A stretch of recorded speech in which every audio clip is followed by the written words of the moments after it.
Almost 100 years ago, for the meeting of the first Dáil in January 1919, Tom Johnson, the Labour Party leader at the time, wrote the Democratic Programme. It laid out the principles by which the new Ireland should be governed. That original Democratic Programme included the values of liberty, equality and justice for all. We've come a long way, but there's still a lot of work to be done.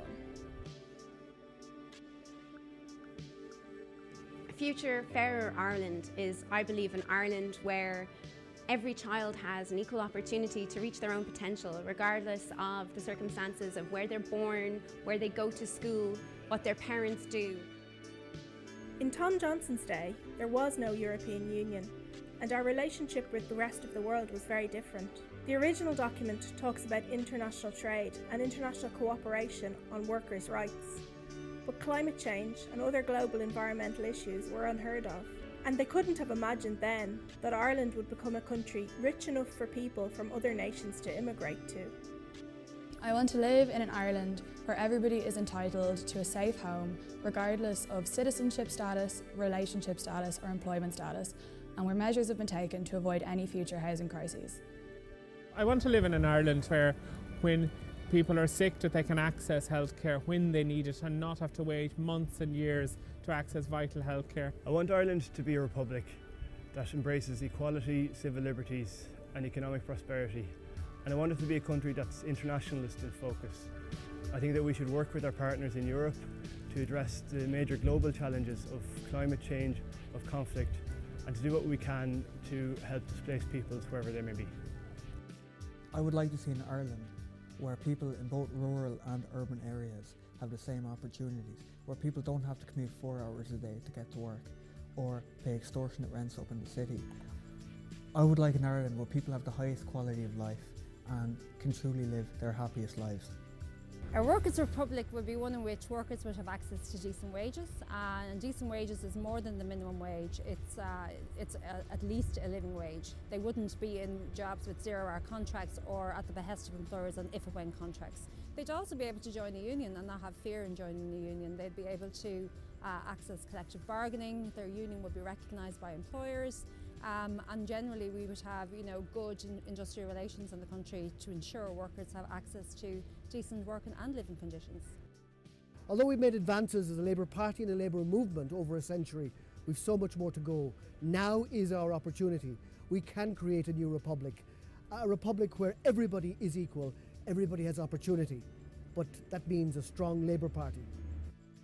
Since last March, we've been looking for input from Labour Party members and other like-minded people outside the party into this project. We've held public meetings and World Cafe events, and we'll be doing more until the end of the year. If we are rewriting the Democratic Programme for Ireland's second century, what are the principles it should be based on? And what sort of country do we want to build for future generations? Let us know your views so we can build a new republic together.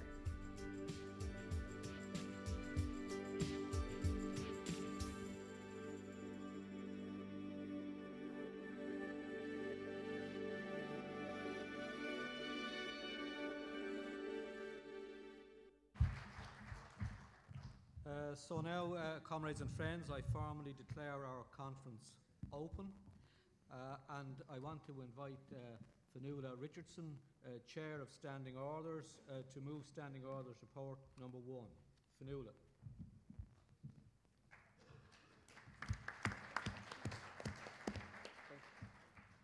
Good evening, delegates. Standing Orders Report number 1 has been circulated to all delegates and is available at the registration desks. Standing Orders Committee reports and recommends. I move. Thank you, Fionnuala. Is there a seconder for the Standing Orders Report number 1? Paul Mulhern seconds. Speakers? No one offering? I want to put Standing Orders Report number 1 to the floor. All in favour, please show. All against? Abstentions? That's a good start to the weekend, Fionnuala. A unanimous adoption of your report. And now, comrades, I want to invite Councillor Mary Freehill of Dublin City Council to give us a welcome address. Mary.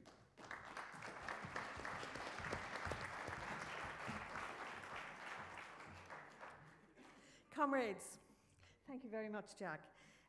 I'm delighted and honoured to welcome each and every one of you here to Dublin Base South. This is a constituency with a great left-wing tradition, having elected Noel Brown in the 60s and the 70s and Rory Quinn from the 70s up to 2011. Rory led the way to many Labour Party reforms and went on to become a very fine leader of the Labour Party.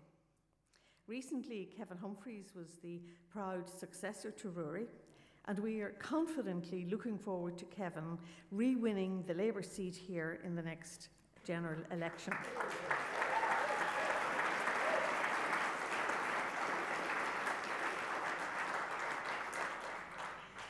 We are so honoured to have Senator Ivana Bacik in our constituency.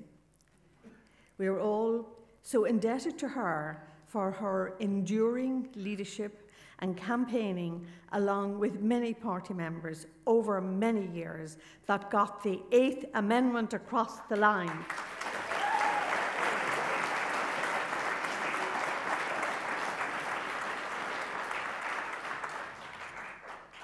At local government level, I am very proud to be a successor to Lady Wicklow.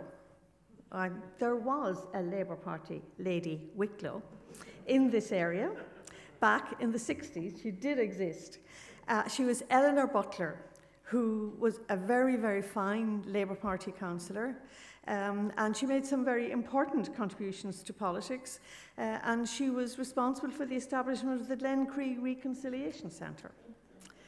So I've been honoured to be a member of Dublin City Council since 1977, with a short rest during the 80s.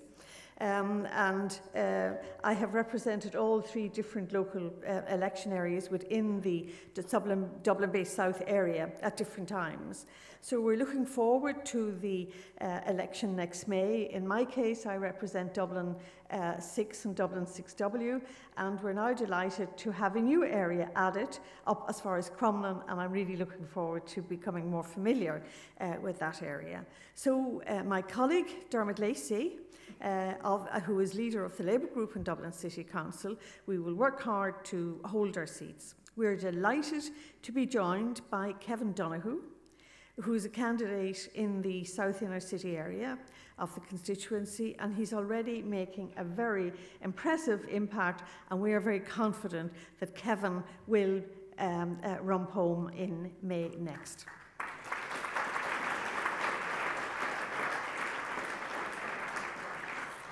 So finally, I hope that you enjoy your time with us here in Dublin Base South, and I wish you a very successful and very constructive conference. Thank you very much.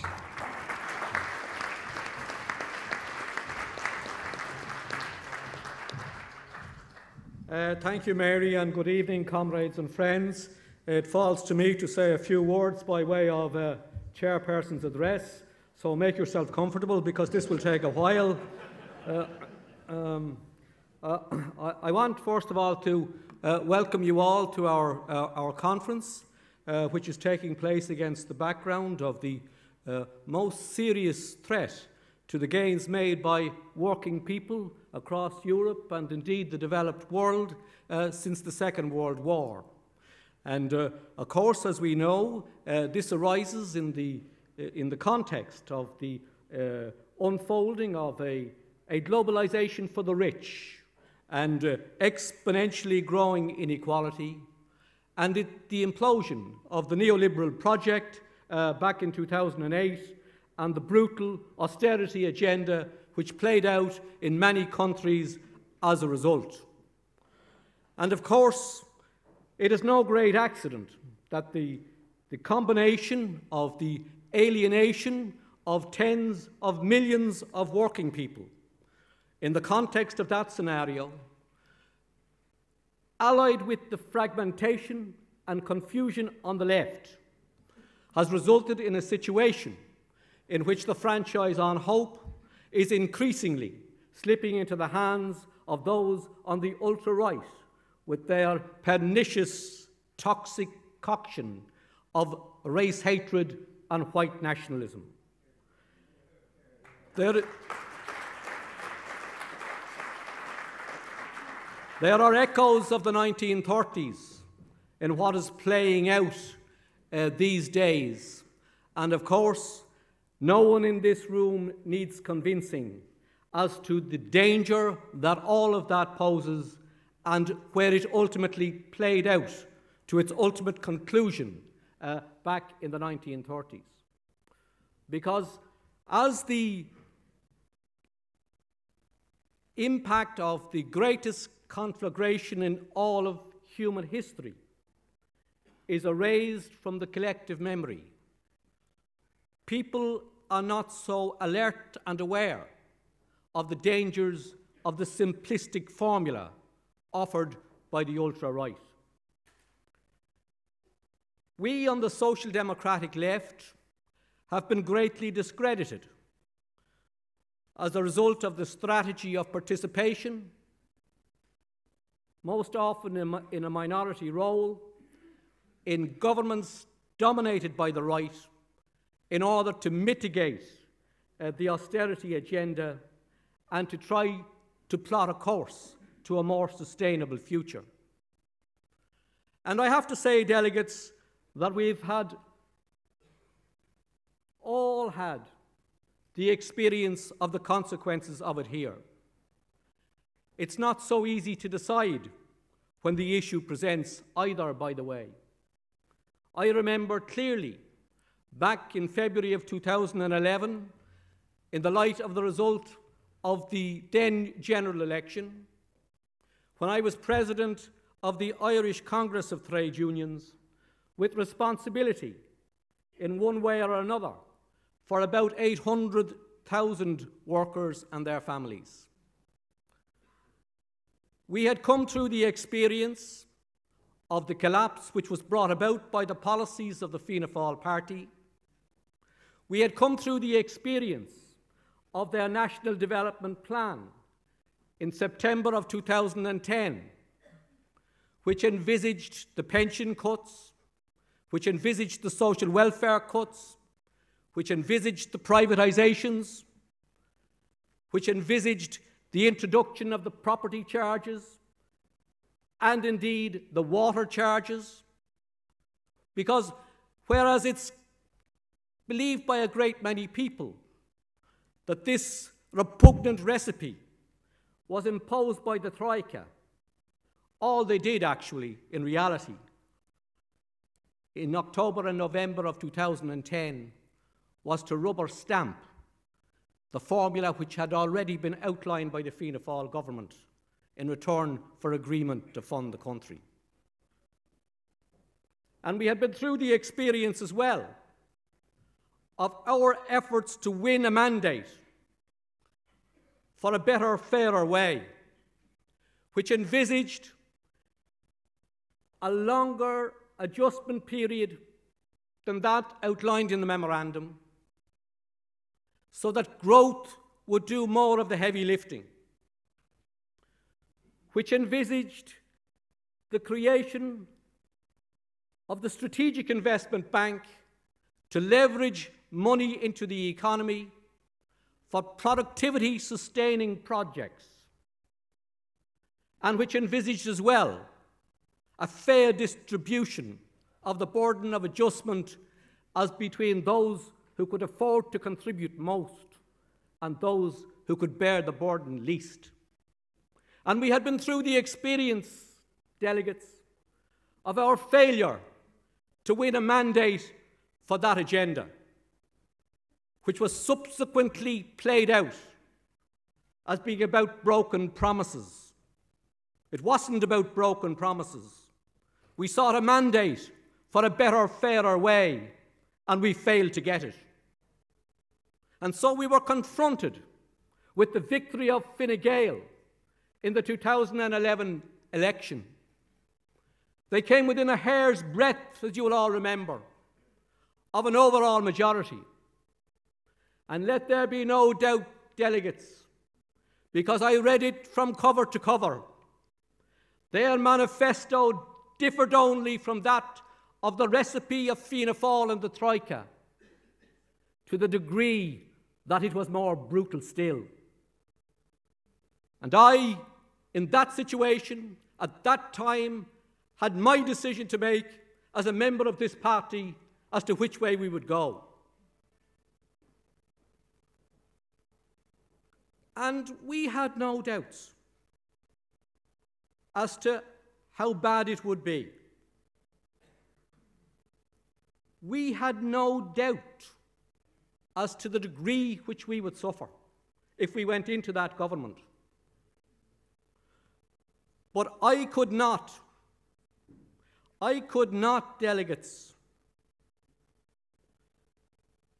accept the idea that we should stand by and leave the people of this country to the tender mercies of Fine Gael and the Troika, while we leveraged our own position, our own electoral position, at the expense of the misery of the people.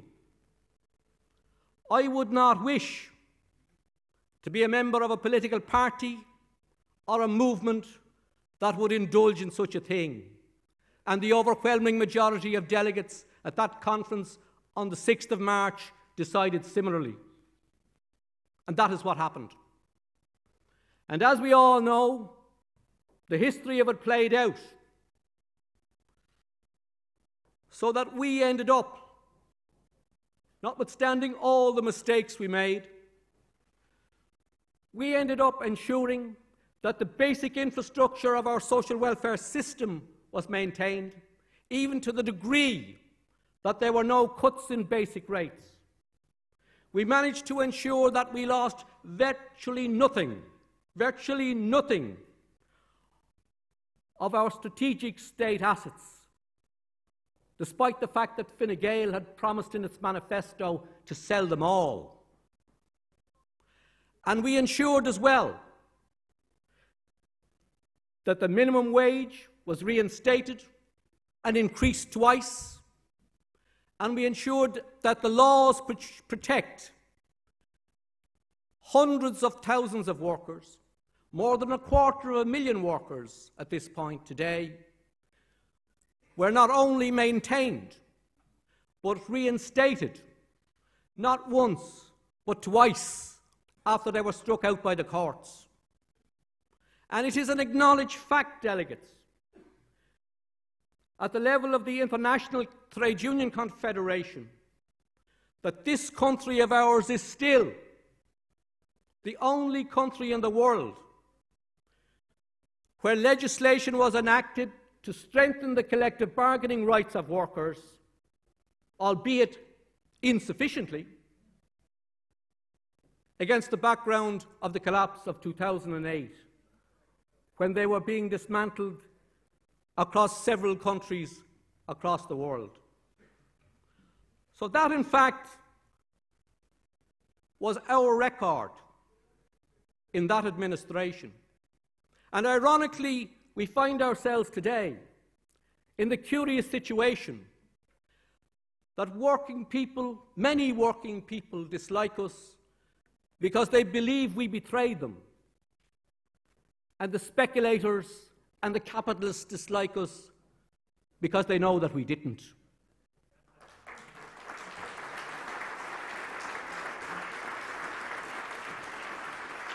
But all that said, delegates, all that said, there were some decisions made during that period which did not have the approval of this conference or any of the bodies elected to administer the affairs of the party by the members of the party. Some decisions which impacted on the people who should constitute our core support quite severely. Some decisions that must still be evaluated and at least explained, if not apologised for. And we utterly failed, as we all know in this hall, to develop a narrative to convey to our core constituency the extent of the struggles in which our people were engaged in daily in that government against Fine Gael and in order to mitigate the impact of their agenda on working people. And that failure of narrative, delegates, that failure of narrative, not unique to our Labour Party, quite a common feature of social democratic parties when participating in governments during that period. That failure of narrative cost us very dearly indeed. And as time went on, we became increasingly indistinguishable from Fine Gael, even to the degree that some people formed the view that we were of the opinion that one-sided austerity was a good idea, when no one, not one person in this party, believed that to any degree at all.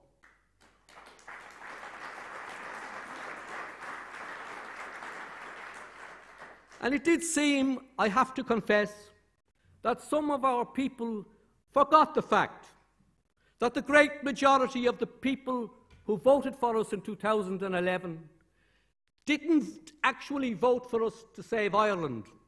They voted for us to save them from Fine Gael. And we failed to develop a narrative to demonstrate to them how we were actually doing it.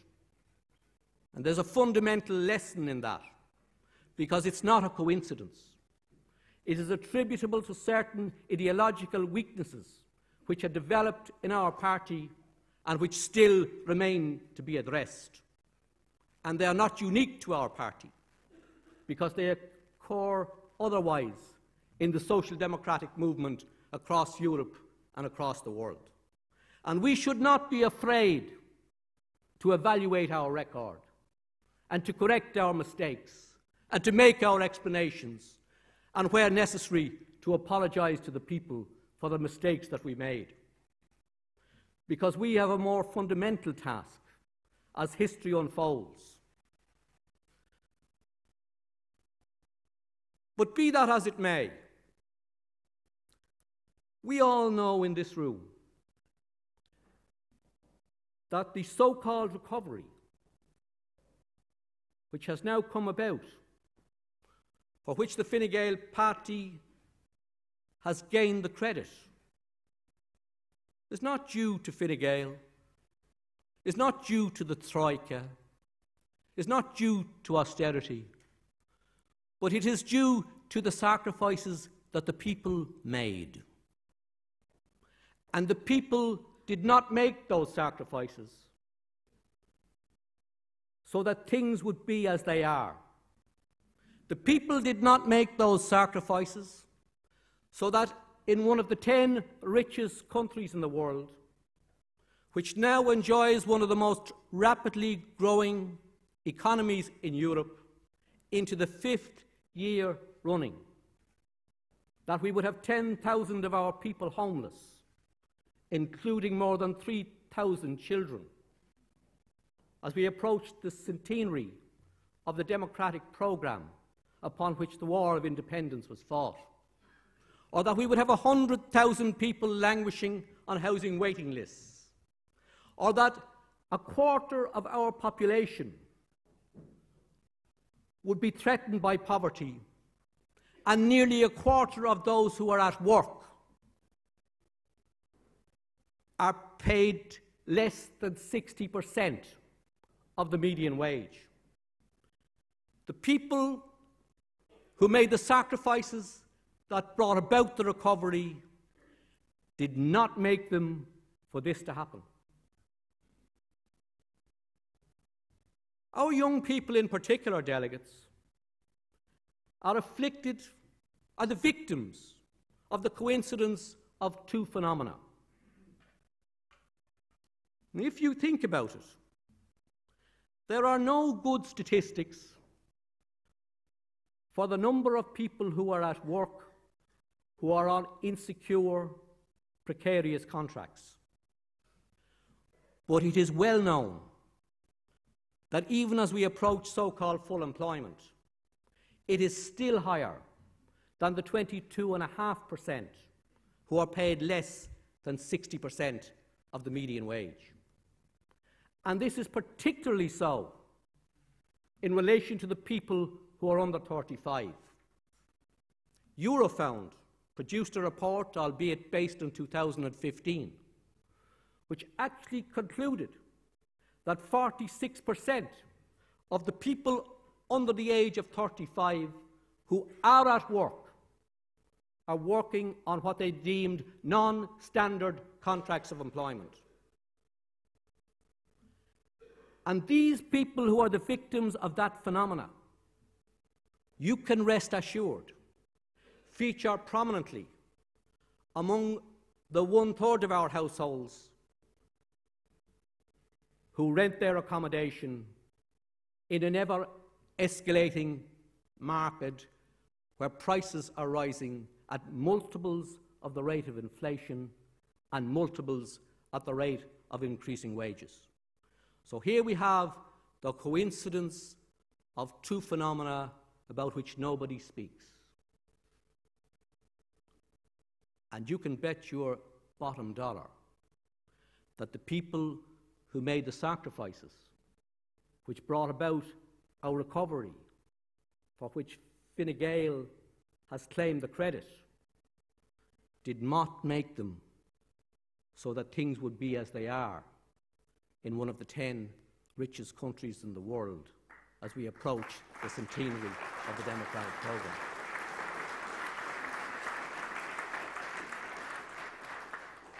And the reality is, and let us make no mistake about it, delegates, the reality is that politics is ultimately about choice. We can choose to lock away €8 billion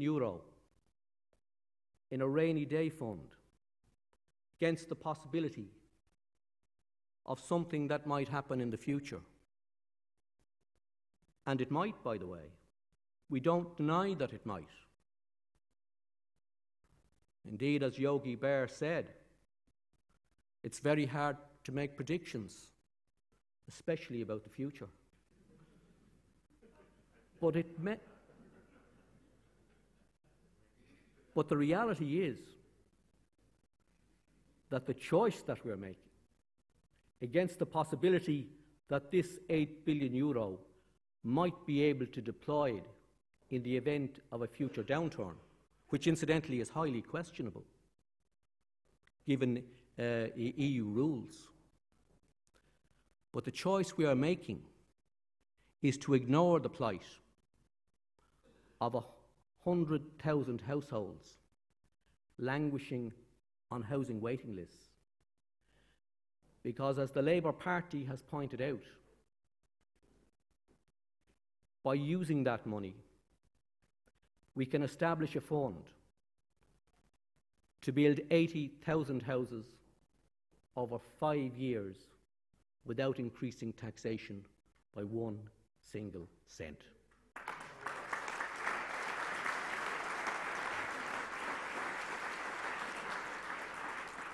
So that's a choice. We can choose as well to buy people's votes by promising them tax cuts at the expense of ignoring the responsibility to rebuild our public health and education services, devastated as they were by the austerity agenda which followed the collapse. And we can ignore as well the reality that we have one of the most grossly inadequate public childcare services in all of Western Europe. And we can go on peddling. And we can go on peddling tax cuts to buy people's votes with their own money so that they can go and pay more to the speculators and the profiteers in the private sector. Because you know, delegates, not everybody loses in a housing crisis. There are winners too. The vulture funds which have invested in property are winners. The big landlords are winners.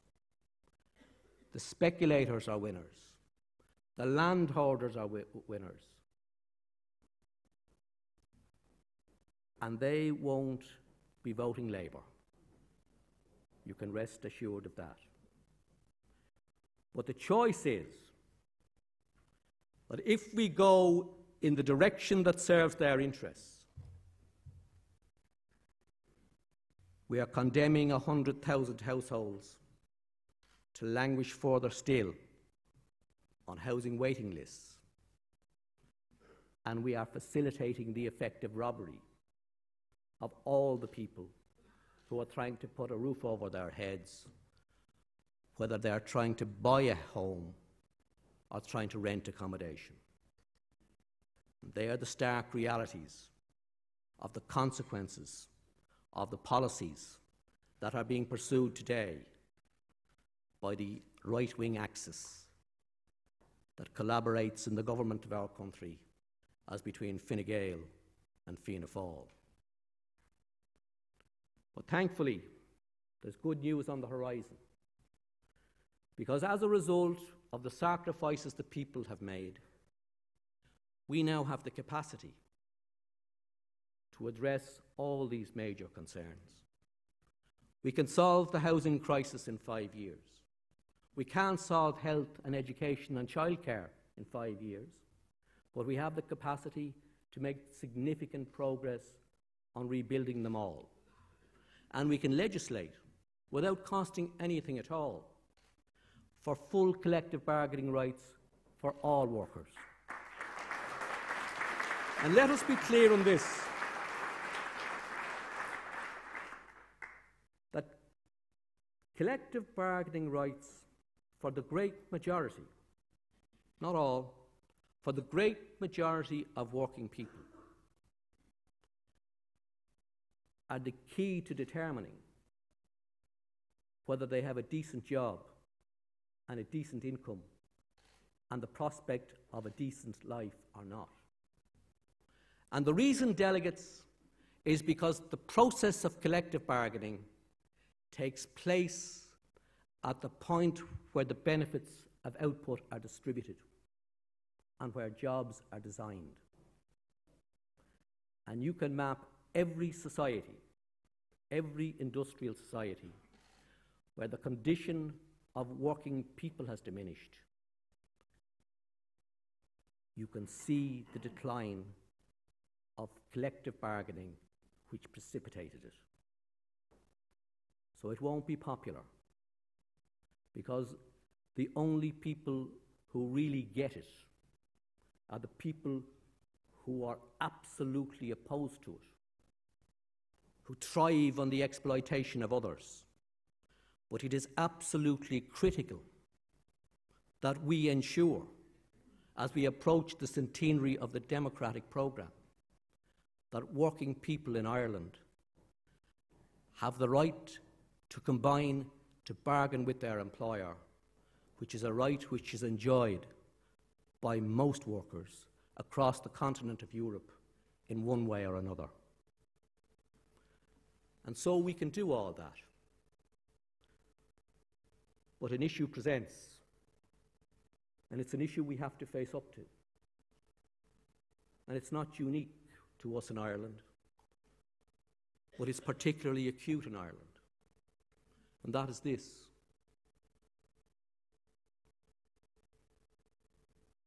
that due to the fragmentation of the left,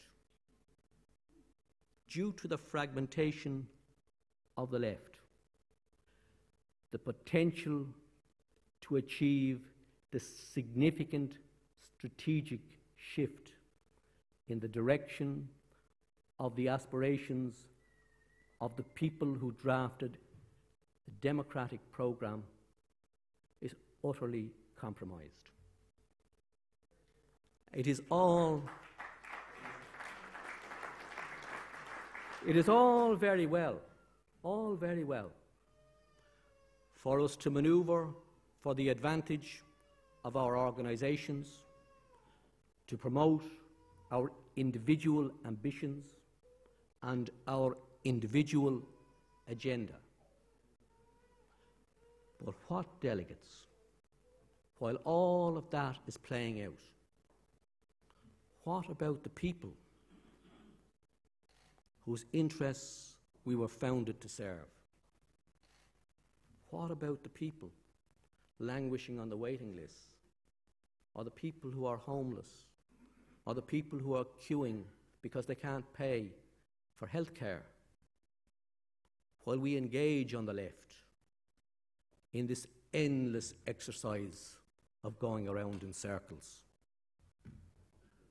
surely it behoves us all to face up to some inconvenient truths as we approach the centenary of the democratic programme.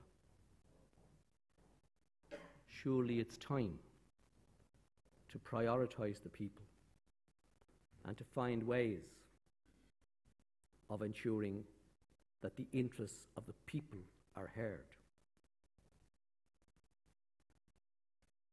And if we can find a way to do that, we are on the threshold of the possibility, comrades and delegates, of the realisation of the aspirations that are enshrined in the democratic programme of 1919, upon which the War of Independence was fought. And we in Connolly's party, we have a crucial, central responsibility in regard to all of this, irrespective of what they say about us. We have a crucial responsibility. And as things play out on this island, against the background of the imminence of Brexit, we have a crucial responsibility as well to apply ourselves to the task of reaching across the divide between the communities on the northern part of this island, to build an alliance of working people and civil society for an egalitarian agenda.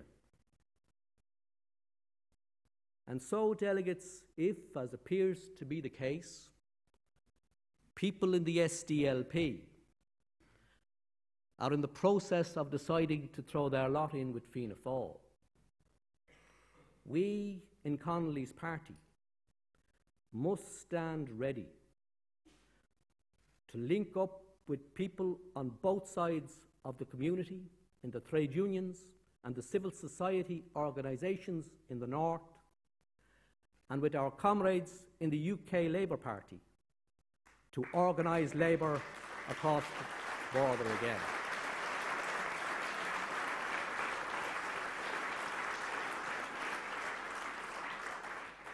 And so, delegates, as we approach the centenary of the democratic programme, we are in a position of immense, virtually unprecedented possibility to effect the transformation of our society on this island, which is in line with the egalitarian aspirations which are enshrined in that programme upon which the War of Independence was fought. Let's apply ourselves, delegates, to that task this weekend. Welcome to conference.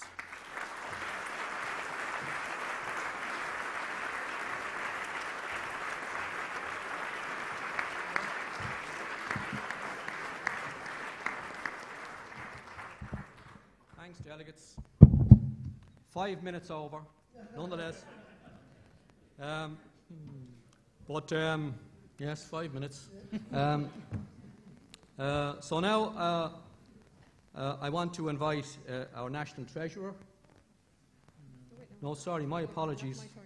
A little bit carried away there. I have to elect the tellers first. We have to elect 6 tellers. So we have 4 names offering. Is Mark Murphy in the hall?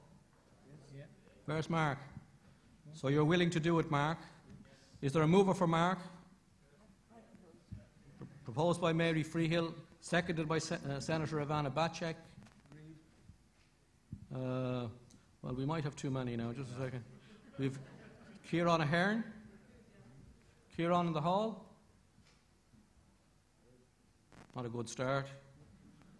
Somebody proposed Kieran in his absence. Proposed by Letty McCarthy. Seconded by, can't see, Rhonda, by Rhonda Donaghy. And then we have Mary Flynn. Is Mary in the hall? Mary, you are prepared to do it for the entire weekend? Proposed by Rhonda Donaghy.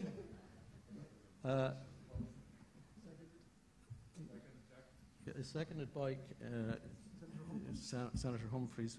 And then we have Martin Lynch. Is Martin in the hall? Is there somebody prepared to move Martin in his absence? I take James Kennedy proposing, and Mary Freehill. It gets bad when we know everybody, doesn't it? That's just an indication of how long I'm around.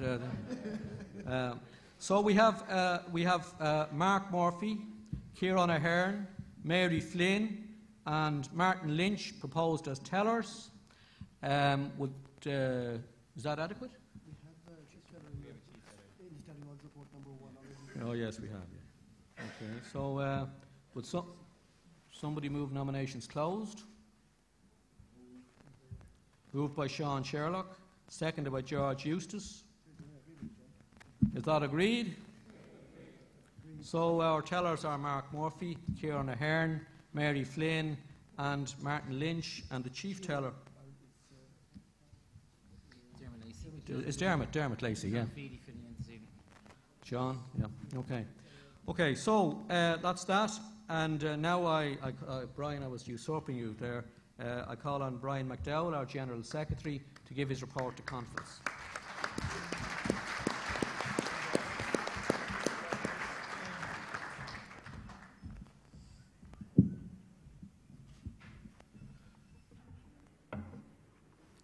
Thank you, Jack. Colleagues, you're very welcome to Dublin and the 70th National Conference of the Labour Party. It is always great to catch up with friends and colleagues at conference, to have the debate in the hall and to continue it long into the night, and I hope this weekend we will do such a thing. This weekend we will debate on a wide range of issues, from housing to health, from workers' rights to Brexit. We will honour some remarkable people and remarkable campaigns. And we will prepare for the next election, whether it is a local, European or general election. The last time we met at National Conference in Wexford, Dublin were All-Ireland football champions. Michael D was President of Ireland. Trump was making a fool of himself. Brexit was a disaster, and we were preparing for an election. Well, some things never change. Dublin are still All-Ireland champions. Michael D is still our President.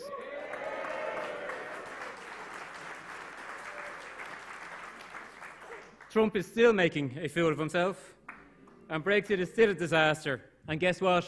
We're still preparing for an election. But since April 2017, the Labour Party has made changes to how we work and how we organise. Let me just point out a few. We have done away with branch delegates to conference. This conference, as the party leader pointed out, and Jack pointed out, will be the first conference by one member, one vote. This conference will elect more members to the Executive Board than ever before. 4 men, 4 women, along with the chairpersons of each party section, will make up the majority of the Executive Board, our party directors. This conference will elect for the first time members to the 3 newly formed units, the Policy and Research Unit, International and Campaigns Unit. This will result in the members' voice being stronger at all levels of the party than ever before, and that is a good thing.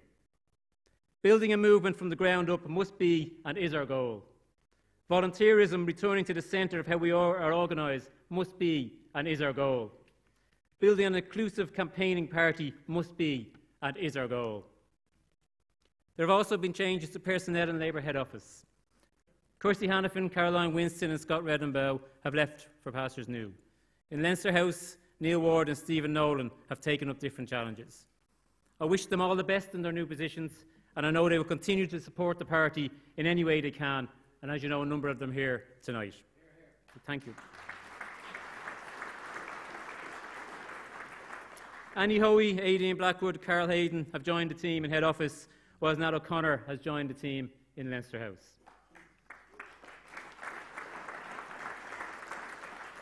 From my point of view, this party would not function without the dedication of the staff who continuously deliver amazing results under severe pressure. I'd like to thank them all.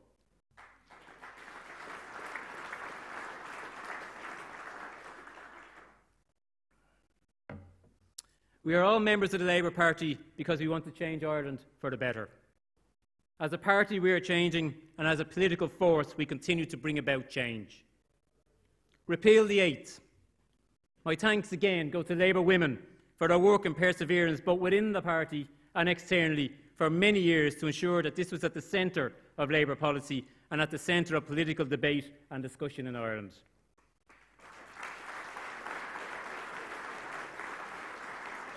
My thanks to Councillor Jane Horgan-Jones for chairing the campaign committee and all the volunteers who made May the 25th, 2018 a special day to remember. And I hope you forgive me, but I think I need to say special thanks to Jan O'Sullivan, TD, and Senator Ivana Bakic for years of work on looking to repeal the 8th.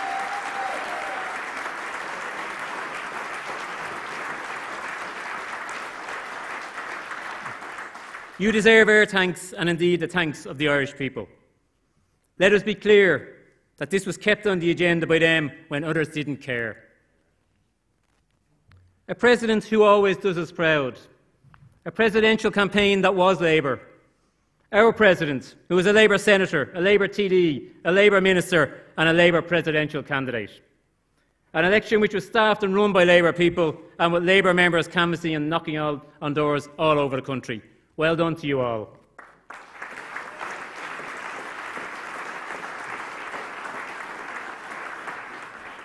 Michael Dee's speech in Dublin Castle is one of the most powerful speeches I've ever witnessed. His argument that words do indeed matter resonate with us all. There is no room in a new republic for comments that demean individuals or groups. How we respect each other's views matter. How we debate issues and how we resolve issues matter. We all need to be cognizant of how we talk to people and how we talk about people. Respect for each other is important in life and in politics. Colleagues, politics is changing. There was a time when government lost a vote, an election would be on the cards. With new politics, it makes no difference at all. With Fianna Fáil and Fine Gael, it makes no difference at all. With Sinn Féin, it makes no difference at all. Politics for them is about the pursuit of power, not what you can do to improve the lives of ordinary people. If they really wanted to achieve something, they would pass into law the Labour bill on closing the gender pay gap. They would build social housing on public land, and they would end a two-tier health service, to name a few things. They won't. They won't, colleagues, because their values and beliefs are different to ours. When election comes, we will be ready organisationally and politically. Politically, to set out the reasons to vote Labour and the reasons why the state needs to play a vital role in shaping society. Organisationally, we have great candidates in the field for whatever election comes first. But there are a few things, as an organisation, we need to work on. There is no point talking about getting women and young people involved unless we actually do something about it. We are putting in more financial support to recruit and support women and young people in the party, but we need to do more, and I'll make no apologies when we do. I would like to thank Chloe Manahan, Chairperson of Labour Youth, and Sinead Ahern, the former Chair of Labour Women, for all their work throughout the year, and also to the new Chairperson of Labour Women, Ellen O'Sullivan.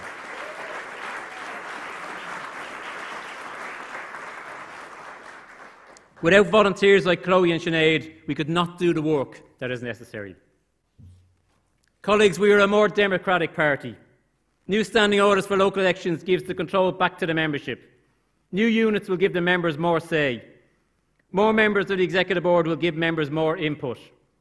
The pace of change can sometimes be slow. With all your help, we will be the party of the left that is the choice of the many. We are changing for the better. The values of the Labour Party are enduring. The beliefs of the Labour Party are shared by many. together we will build our new republic. Enjoy conference.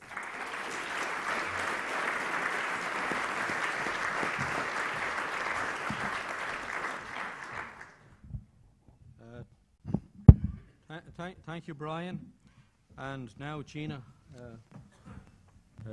Gina Doolan, the National Treasurer, to address conference. Gina.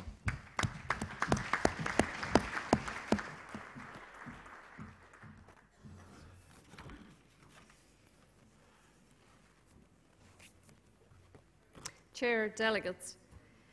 Since our last conference, we have had several fundraising initiatives, including our second very successful Rose Ball in the Gresham Hotel last February. In August 2017, we launched the phone bank, which has led to an increase in regular contributions being made to the party for the election fund. If you would like to make a donation or set up a regular payment to our election fund, you can do so through the Labour Party website or by contacting head office. From our election fund, we funded our Repeal the Eighth campaign and most recently our campaign for the re-election of President Michael D. Higgins. Money well spent, I'm sure you will agree.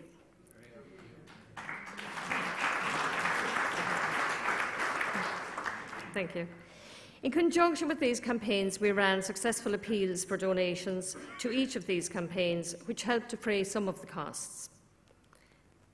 Following the reduction in the number of our Dáil and Senate seats in 2016, there has been a consequential reduction in our state funding, which we relied on for the day-to-day running of the Labour Party and the payment of staff.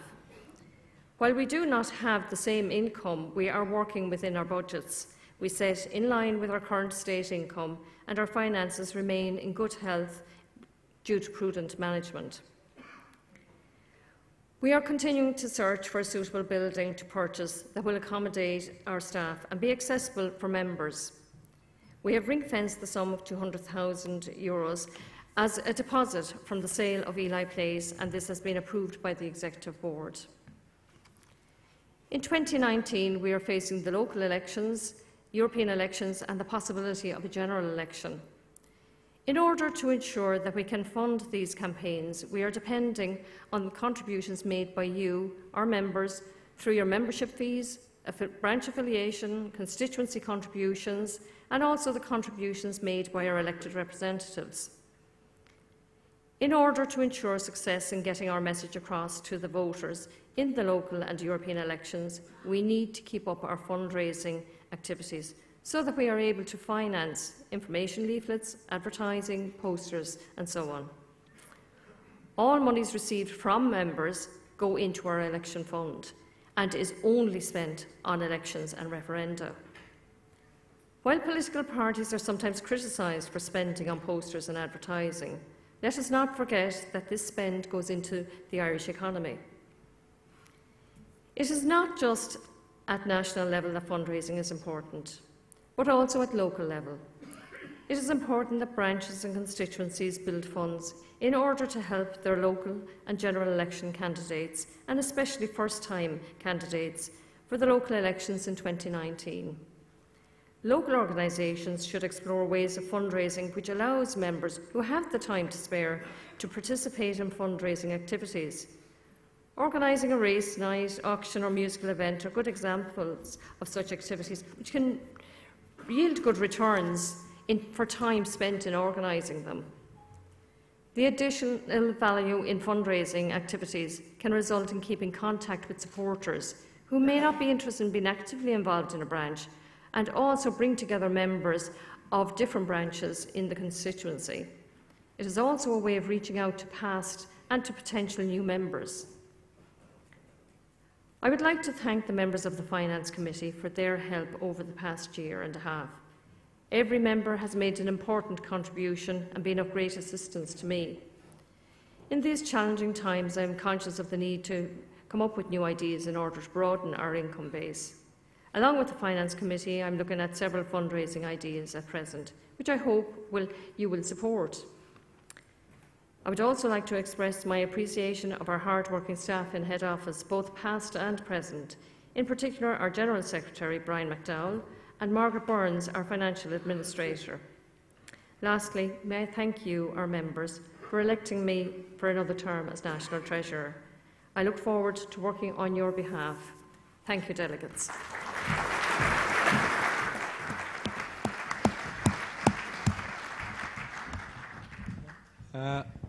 Thank you, Gina.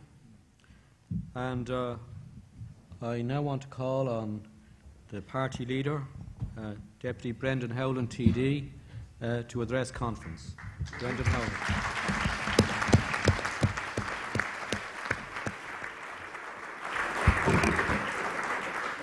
Good evening, everybody. I want to open my own remarks with a few words of thanks.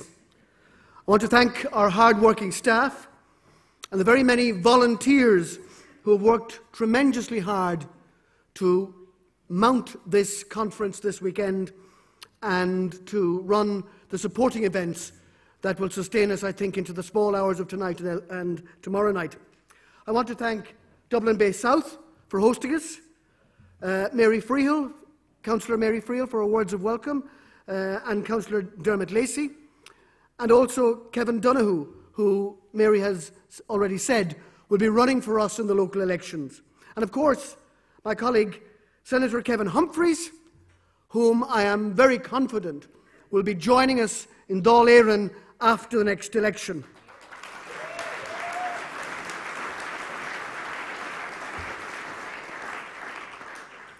I hope none of you have upset Kevin by booking into an Airbnb this weekend. Though seriously, it's that type of campaigning that Labour Party politicians excel at, identifying real problems affecting real people and finding solutions.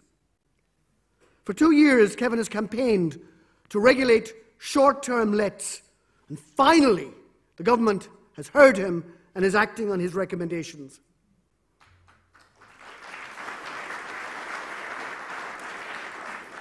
And not least, I want to thank all of you for travelling here to conference this evening.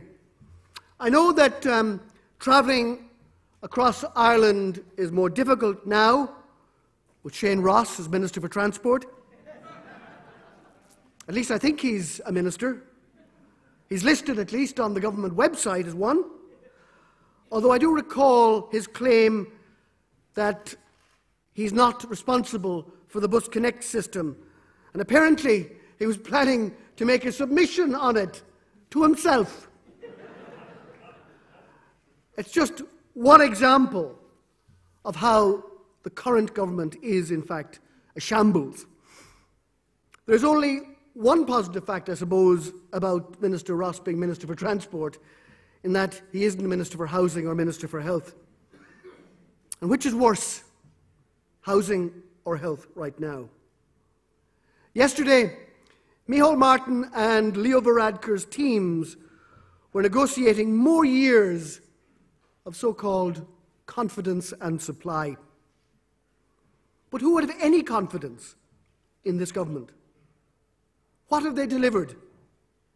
They inherited an economy that was well on the way to recovery. But they don't know how to use that opportunity so eloquently laid out by our party chair that had been given to them to make the necessary, real, substantial changes to improve the lives of our people. They are, both Fianna Fáil and Fine Gael, conservatives in every sense of that word. Labour is different. Our conference theme, written up here in all the banners on the way in, is a new republic. It's not a new theme for Labour. There'll be one or two older heads in this room who will recall it. My friend Brendan Corish had a few things to say about a new republic.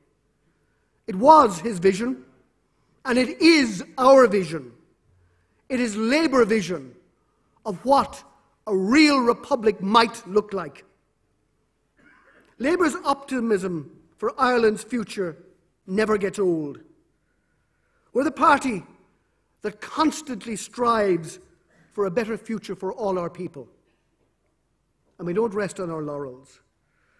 Although I might make an exception for the recent presidential contest, where our own Michael D. Higgins increased his vote despite a lower turnout.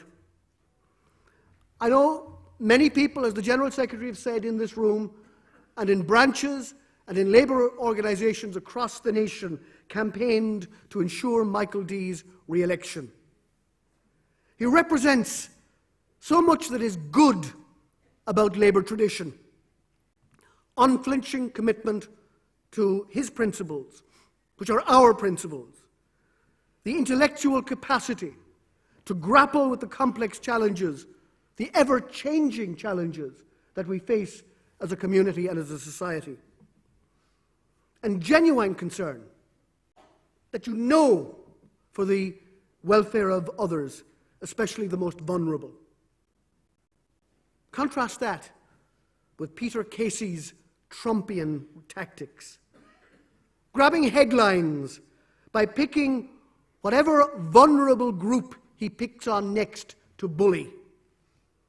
I look forward to a magnificent further 7 years being represented in Áras an Uachtaráin by Michael D. Higgins.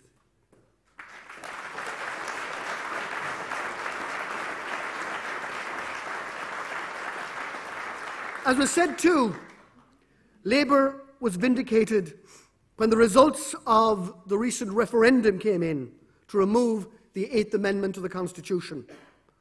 Labour was at the forefront, including Michael D.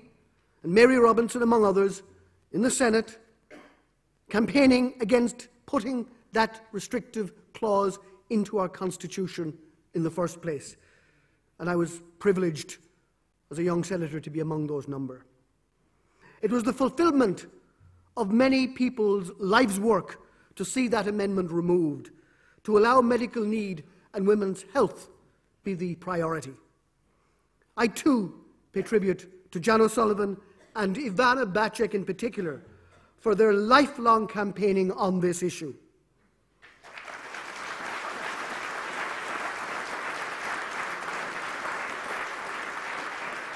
But we can't stop there.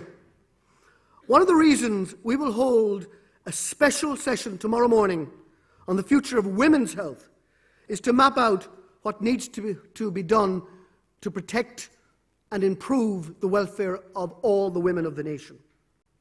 Not just in terms of reproductive health, but also in response to the cervical check scandal and the recommendations so strongly and clearly set out in the Scally report. In our new republic, we will build a single-tier, publicly funded and publicly owned healthcare system. Labour is committed to driving forward the vision of healthcare that was agreed across all parties in the Childcare report. In our Ireland, all workers would have decent pay so they can live with dignity. That's why we produced a detailed set of policy proposals on how we would ensure decent work for all, which we will discuss on Sunday morning. Not least are proposals, as again our chairman has outlined, to support collective bargaining, a pivotal tool to ensure workers' rights. In our vision for the future, people will be able to afford to buy or rent a decent home. We all know too well so many people denied now that basic right. A decent home should be a solid foundation for everyone upon which to build their lives. Insecurity of tenure, fear of rent increases undermines people's ability to save money, to move ahead with their lives, to even plan for tomorrow. Labour has identified how we would raise a very large sum of money, 16 billion euros, to directly commission and build 80,000 affordable homes over the next 5 years. It can be done if there is the will to do it.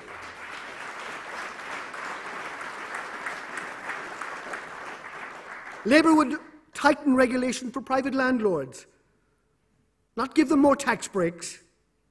Only Labour has the will to end the vision of homelessness and to deliver affordable housing. Even from opposition, we continue to advance important pieces of legislation, even in this dysfunctional Dáil. Sean Sherlock has produced a bill on banning plastic materials and microbeads. Our bill to outlaw online bullying has made advances.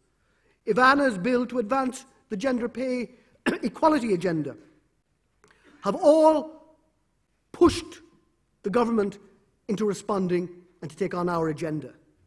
Alan Kelly's bill in support of microbreweries is now the law of the land. It will expand a sector to create jobs right across communities. We know that Brexit put thousands of jobs at risk. In particular, it risks jobs in the food industry and in tourism. And these are jobs that often are outside of the main urban areas. Labour is wide awake to the risks faced by rural Ireland and by smaller towns. And we have consistently been ahead of those seeking a clear response to these challenges. We've been campaigning on these issues. We're pushing the government to restore town government in time for next May's local elections. A large majority of TDs across the Dáil supported our bill to bring back town government, and we will continue to push it until it becomes the law of the land.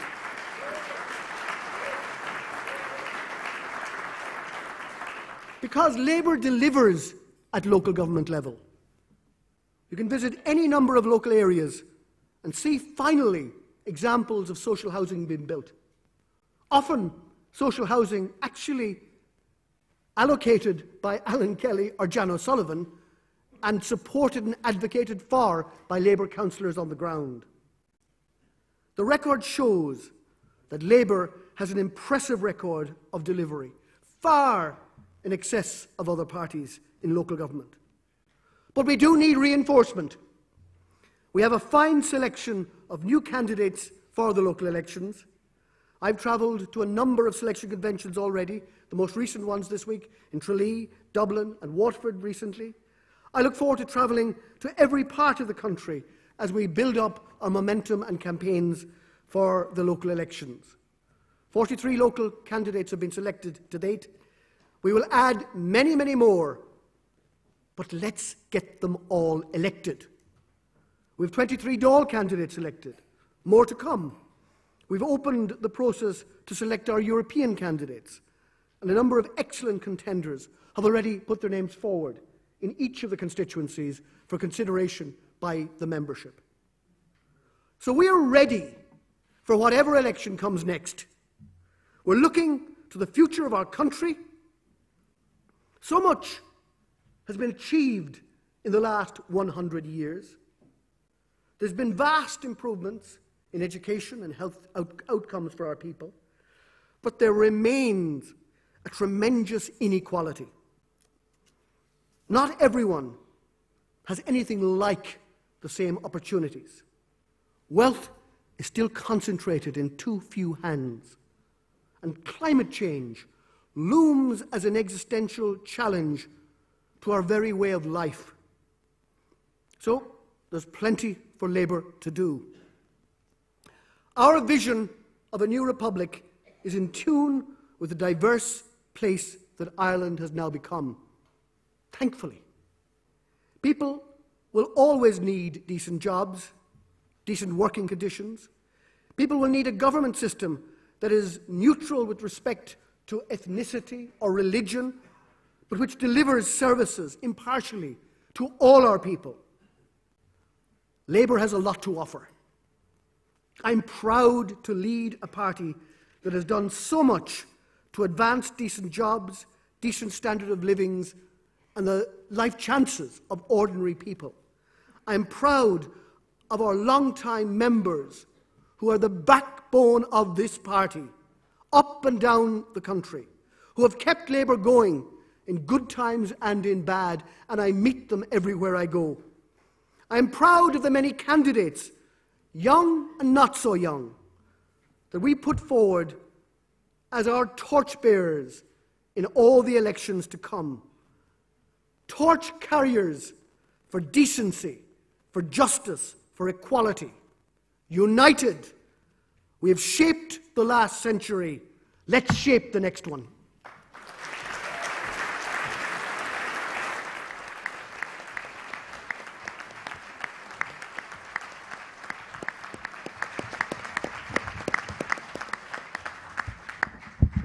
Thank you, Brendan, and lots more to come tomorrow. Now, delegates, we are proceeding to deal with the health section of our agenda. We have 11 motions, and the first motion is in the name of the Castletown-Geoghegan Ballinagower branch of Longford Westmeath constituency. Do we have a mover? Please. Mover from Ballinagower branch. It's formally moved from the floor. Sorry.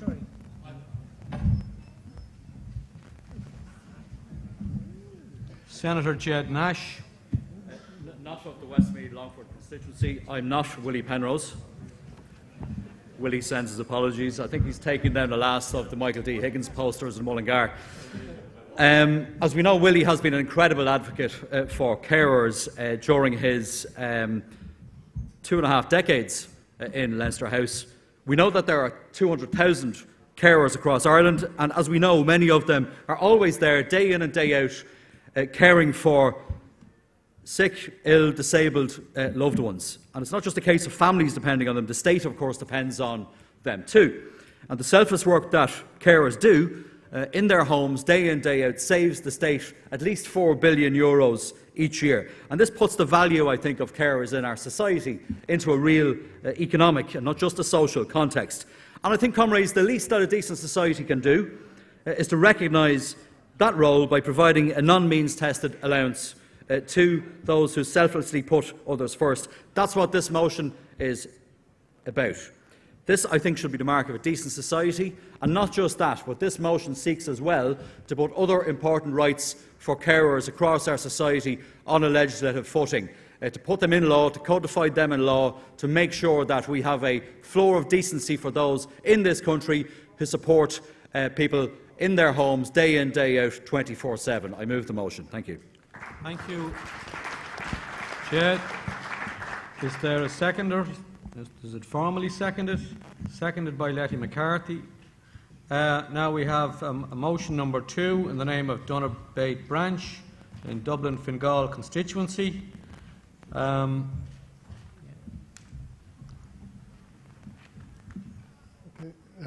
McDermott, Donabate Branch, Fingal, proposing motion number 2. Childcare is a bright new vision for a long overdue universal health service for Ireland.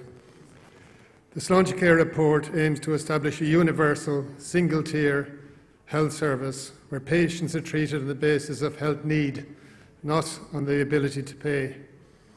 It was published by an Oireachtas committee on the 30th of May 2017.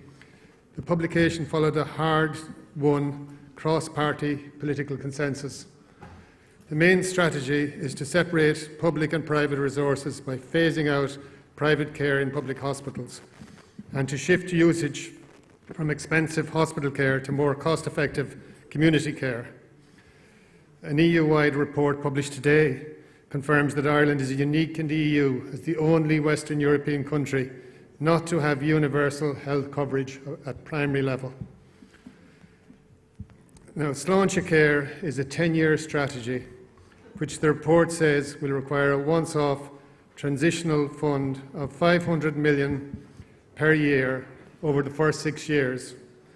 An additional 2.8 billion is necessary by year 10 for expanded entitlements. In Budget 2019, the Minister for Finance, whose government is supported by Fianna Fáil, failed to allocate the first 500 million instalment to create the Childcare Transition Fund. This funding is needed for the building of primary care centres and other fundamental health reforms. Alan Kelly actually summed it up. He said, rather than implementing tax cuts that will mean little more than a cup of coffee to the average worker, The government could have been bold and ambitious when it comes to health. Instead, we have more of the same in healthcare. To get Childcare back on track, we will have to work more closely in future with the political parties that are not ideologically opposed to Childcare and are prepared to do more than pay lip service to this essential project. I urge you to support motion number 2. Is there a seconder for the motion? Formally seconded. Now motion number 3 in the name of Portroe Branch Tipperary.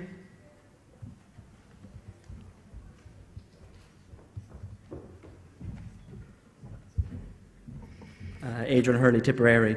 On the 24th of October, Ireland, along with other WHO members, signed the Declaration of Astana, which is a new global declaration promising to strengthen the primary healthcare system as an essential step towards achieving universal health coverage. This is a welcome move. The Labour Party has consistently advocated for investment in primary care, which was shown during our time in government when we introduced free GP care for children under the age of 6 and those over 70. However, at the core of any primary care system is a GP. GPs are the ones who care for us at some of the most vulnerable times in our lives. GPs are in it for the long haul, with many caring for patients from the cradle to the grave. This government of Fine Gael and Independent Alliance are putting the move towards primary healthcare system at risk through their inactions in agreeing on a new GP contract.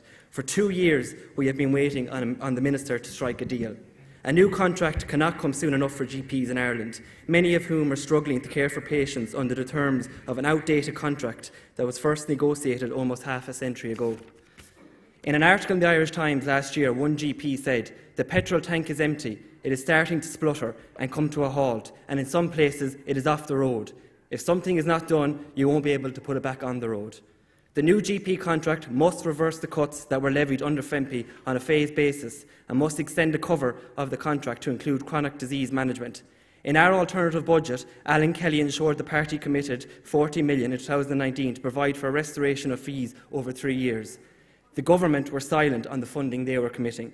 Comrades, I ask you to support this motion and for the party to take a lead in ensuring a new sustainable GP contract is negotiated and put in place as soon as possible. Thank you.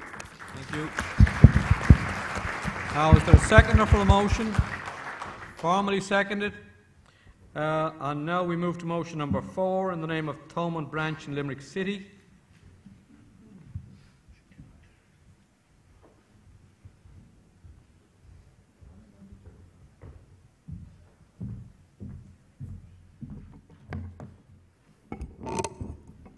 Chairman, comrades, social policy goals should be ambitious, i.e. difficult but not impossible. Providing universal coverage for access to a GP is not impossible. As we heard just earlier there, we know this is not the case because every other country in Western Europe is able to do it. So if they can do it, we can do it.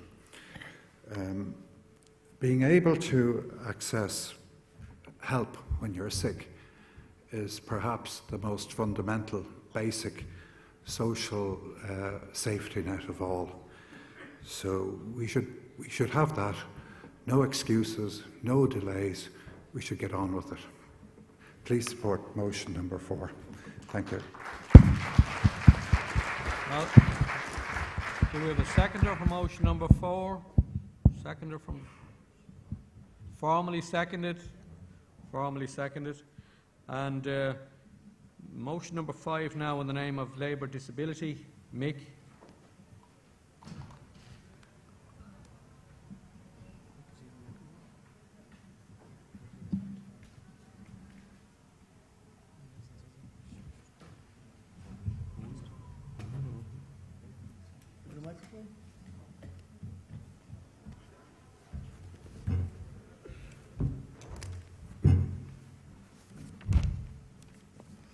Chair, comrades, our motion comes really in 2 parts, okay? One is giving everybody with a diagnosed disability the medal card, and that's very, very important. I can speak from experience. I've got a disability. I had polio as a kid, and I've got the late effects of polio. And at this present moment, I don't have a medical card because I work part-time, my wife works, okay? But I'm still, to get physiotherapy, I'm only allowed 6 weeks in a year to actually get physiotherapy in the hospital because I don't have a medical card. To get my wheelchair 15 years ago, when I seen the consultant and they said, look, use a wheelchair, it'll save your muscles and whatnot for getting around. Went to my GP, and the first thing he asked me was, have you got a medical card? No. Oh, I don't know what to do then, he said. What I'll do is I'll write you a prescription for a wheelchair, you know. So I was blocked out of that system, maybe being able to get the equipment I needed to actually live a life, you know. I'm also a diabetic, and at this present moment I get all my diabetic medicine free, but I still pay, and thankfully for the drug payment system, I pay 134 per month, plus nearly every 2 or 3 months, €60 to see my doctor to make sure the medication I'm taking is not having an ill effect on me, you know. And, you know, I woke up this morning and the thing in the Independent was those who are with disability who can't get a medical card or cannot get insurance, medical insurance, are living in a twilight zone. And you know what? He's right. They're right. I am living in a twilight zone. Because I tried to get health insurance. And he said, yeah, we'll give you health insurance, but for your diabetic and your polio thing, if you want to get any payment for that, you'll have to wait 8 years. So I can't get that. I can't wait 8 years and pay £200 a month and wait 8 years to get the treatment I need. So that is why people with disability need a medical card thing. Now, Labour Disability is trying to break down the barriers of people with disability. People who have a disability, who have the medical card, are afraid to take up employment simply because they will lose it if they're over €1 or €2 of the limit for the thing. I know what it's like. Been there, still doing it, and still trying to get a medical card. The next thing, the emotions in 2 parts, is the constant assessment of people with disability to make sure, you know, they're eligible for a medical card.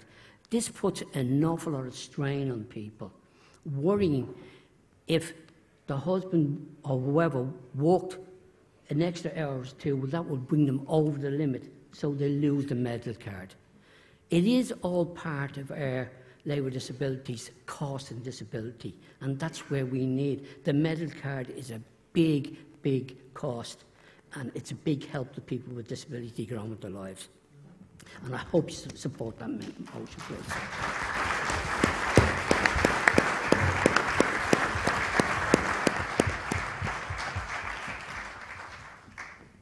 Thanks, Mick. And now we have motion number 6 in the name of Green Hills Willie Cremens branch, Dublin South West. Have we a mover?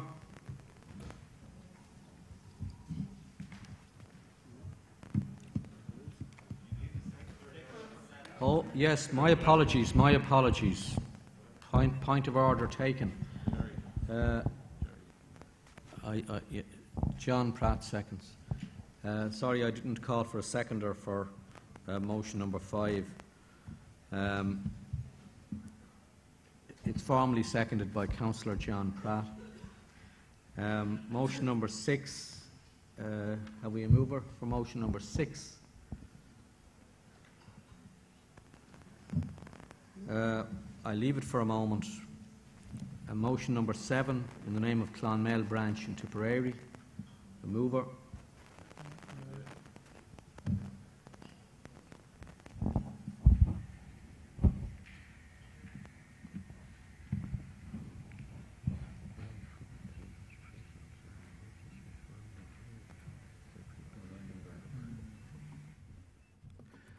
Pat Maher, Clonmel Branch, Tipperary.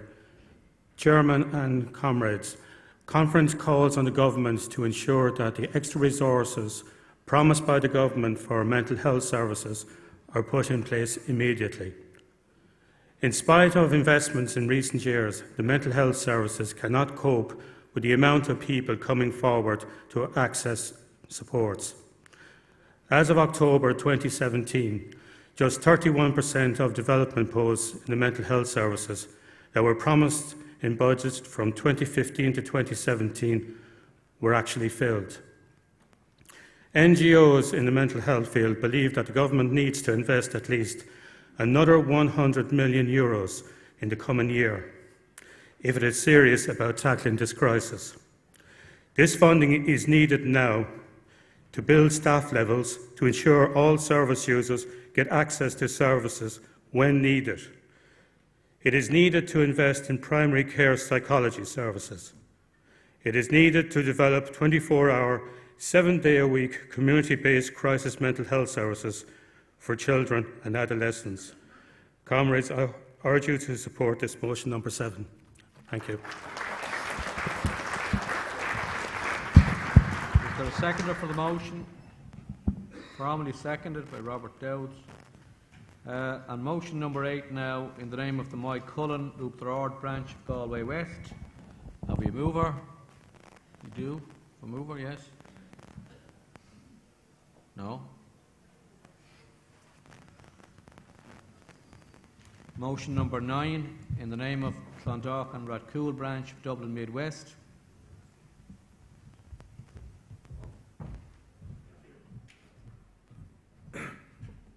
Thank you, Chair.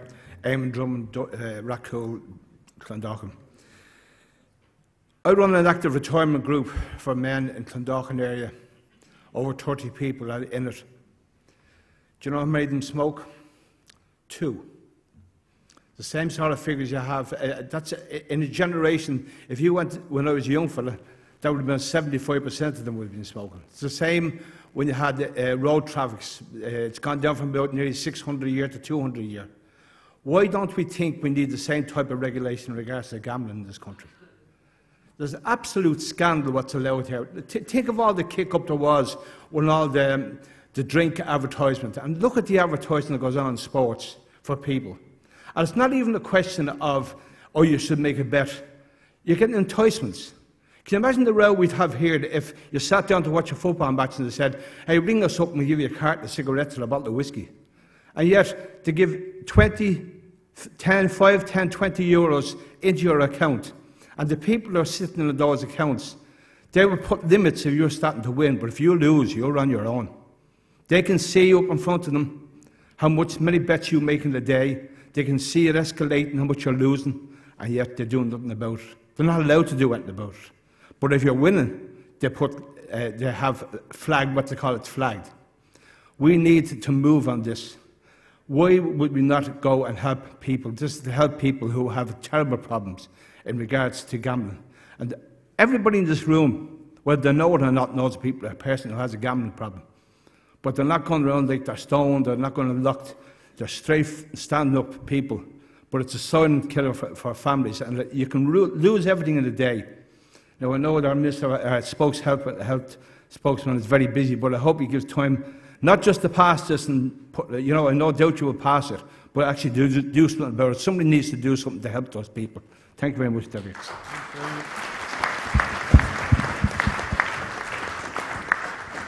Is there a seconder for the motion? Formally seconded. So motion number 10 in the name of Labour Women.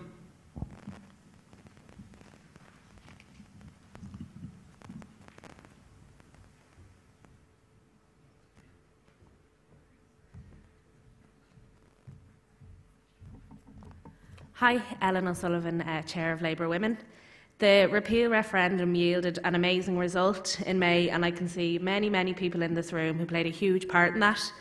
However, in the over 5 months since the 8th Amendment was repealed, many, many women have still had to travel or take a legal pill to access abortion. So we call on the Government, as a matter of urgency, to enact the legislation and to enact legislation in line with the recommendations from the Joint Oireachtas Committee. This is something that we think is well overdue. We also acknowledge that a truly pro-choice Ireland needs to be more than just provision for abortion. We want an Ireland that supports women in their reproductive rights through things like more comprehensive sex education, access to contraception, and for better childcare supports. So we hope you support this motion. Thank you very much.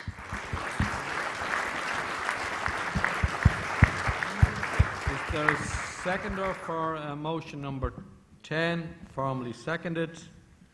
And motion number 11 in the name of Labour LGBT. Ian.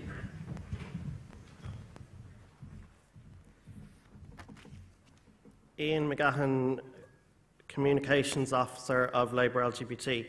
Conference, firstly, I would like to recognise this as a very historic moment because it is actually the first time that a motion from Labour LGBT is on a conference agenda.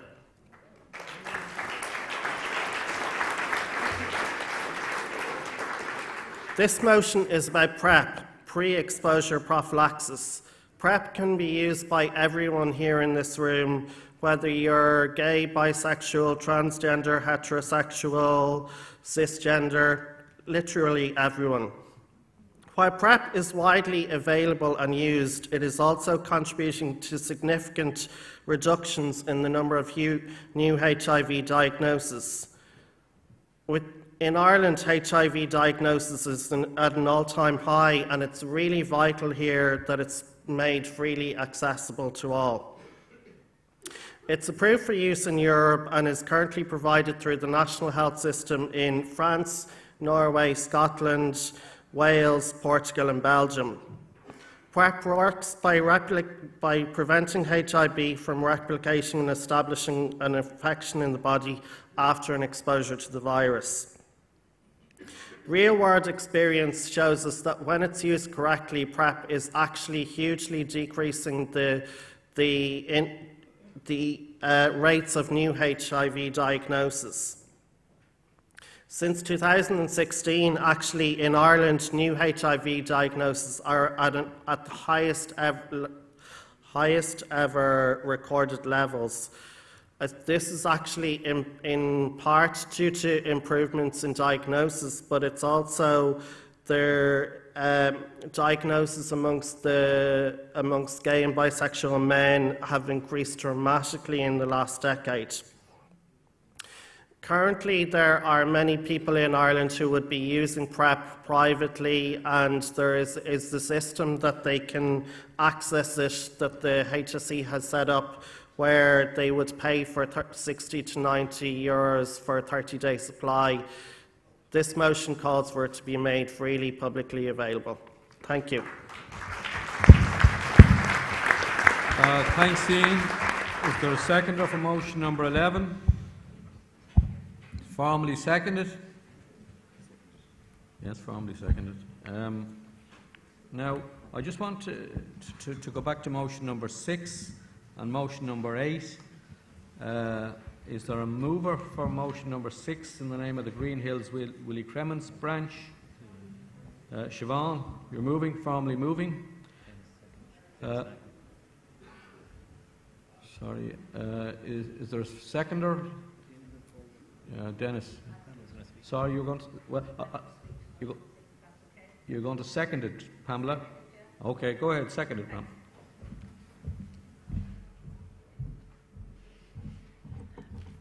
Conference, I'm here to propose what is actually a core value of the Labour Party: affordable, quality health care that people can access without having to think about, can I go there? I haven't got the money to go there. And that in our current economy, which is improving dramatically, people shouldn't have to think like that. And I call on conference to support it. Plus, we need proper primary health care, because currently if you go to hospitals, you are queuing up for hours and hours and hours, particularly if you have no money.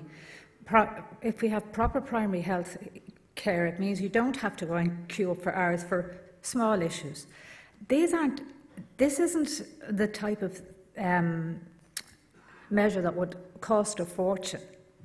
We can afford to do it, and the only reason we aren't actually doing it is because we're providing tax cuts to people who already have money. So I ask you to support this motion, Conference. Thank you, Pamela. Now, again, I want to call on the My Cullen Uachtarard branch. Is there anybody to move motion number 8 on mental health? Be a very great pity to let it fall. Suggestion that it be formally moved from the floor. Yeah. I'm going to ask standing orders to give us some guidance on these issues for tomorrow. I know, but he's not from the branch.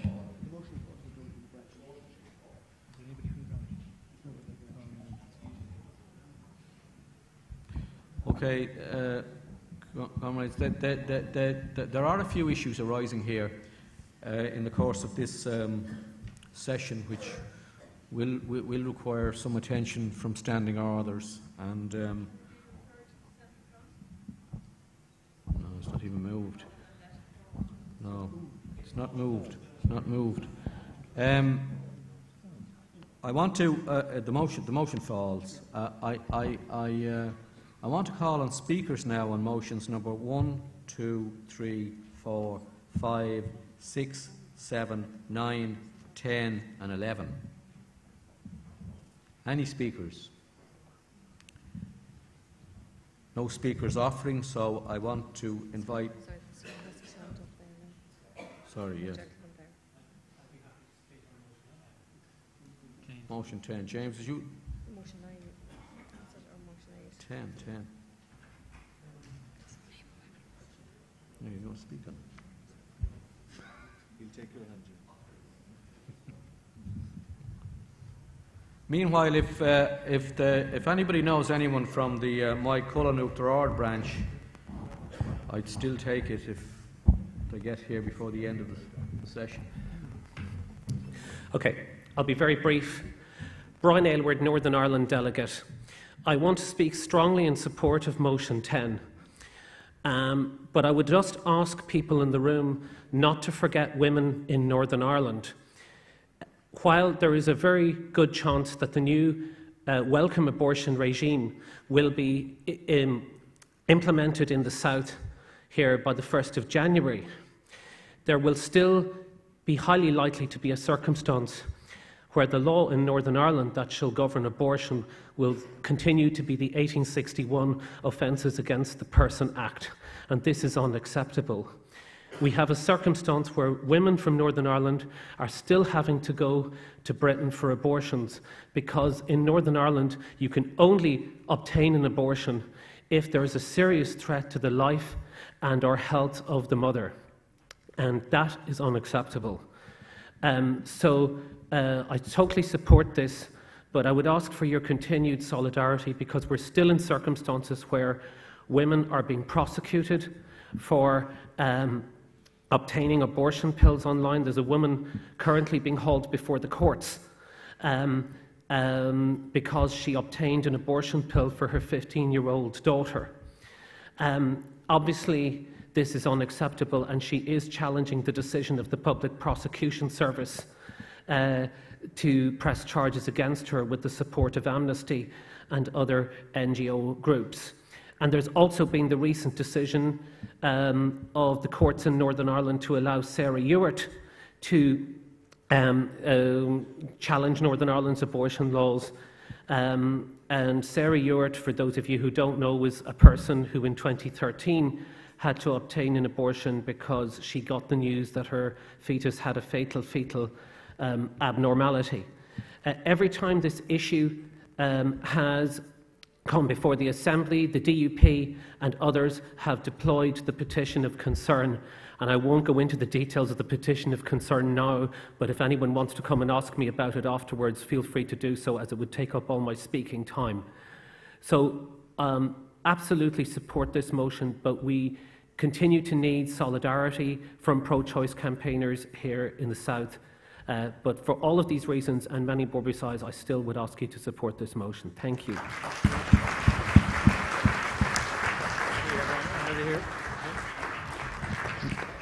Now, are there any other speakers on any of the motions? Eileen? And again, if there is anyone who knows anyone from my Cullen Uachtar Ard, any relation? The man from Merview.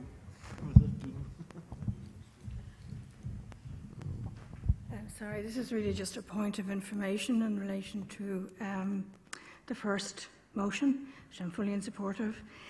The second point reads the abolition of the means test for carers' allowance where the carer has been medically assessed and qualifies for the allowance from a medical perspective as requiring full-time care and attention.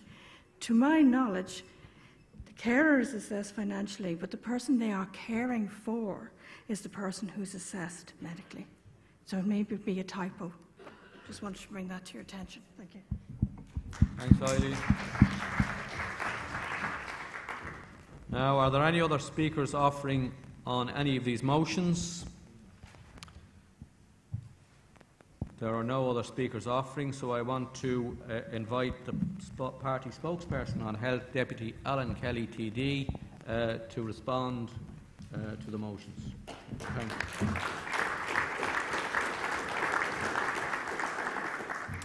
Thank you, Jack, and I'm glad to see you've turned off the clock. Oh no, it's back. I will ignore it a small bit. Colleagues, thanks to everyone who made their contributions tonight in relation to all the motions. I'm actually fully supportive of all the motions. I think we do need to clarify the first one, but the principle of it is sound. Carers are so important in our society and have make such a contribution and save the state such an amount of money. And it's the personal touch that we should always support carers. And I believe the motion is very much warranted. Sláinte Care is something I spent 10 months of my life putting together. I think it is the future of Irish healthcare. It is something that there's very much a Labour team throughout. And in standing with the motion here tonight and also the still waiting motion principle as well, obviously the Labour Party will be 100% supporting Sláinte Care into the future. The motion in relation to GP crisis is from my own branch in Tipperary, because I believe this is one of the biggest issues facing healthcare in our country. You cannot continue to have a situation where the GPs in this country are treated in the manner in which they are treated. You cannot have a situation in this country where we have the lack of GPs in the way in which we have them in this country. It's at crisis point. The healthcare system is about to break down if we don't deal with this issue. So obviously I very much support that motion. In relation to disability, first, this is something that I'm really fully supportive of, and I would thank my colleagues in Labour Disability who I've met on a number of occasions for putting forward this motion. This is a quite practical motion and something anyone associated with the Labour Party should be 100% supportive of. Number of motions in relation to mental health. And may I remind this party that we were the party who brought forward the Vision for Change, and we were the party who brought forward a plan for mental health in this country. It hasn't been implemented is the issue. I want to agree with my colleagues from Clondalkin in relation to gambling. Gambling is a scourge. Everyone can enjoy a bet, but the situation is, particularly with the advent of ease of gambling on mobile devices, it is becoming a scourge for people in this country, and particularly young people.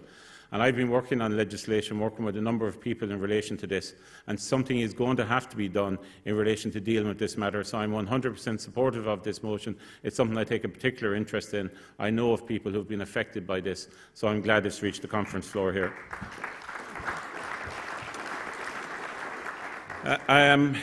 The motion from Labour Women is something that obviously 100% support, and the great work that was done by everyone in this room and my colleagues in relation to repealing the 8th Amendment, and obviously the work of Labour Women.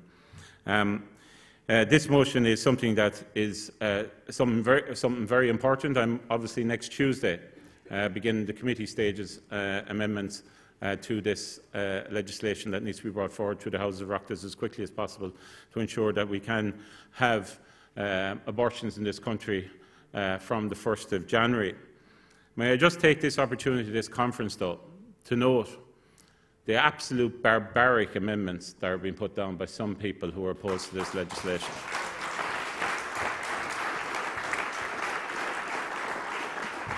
And quite frankly, they should be bloody well ashamed of themselves to be bringing forward amendments that suggest that women who are going through this situation should have to behave in such a manner.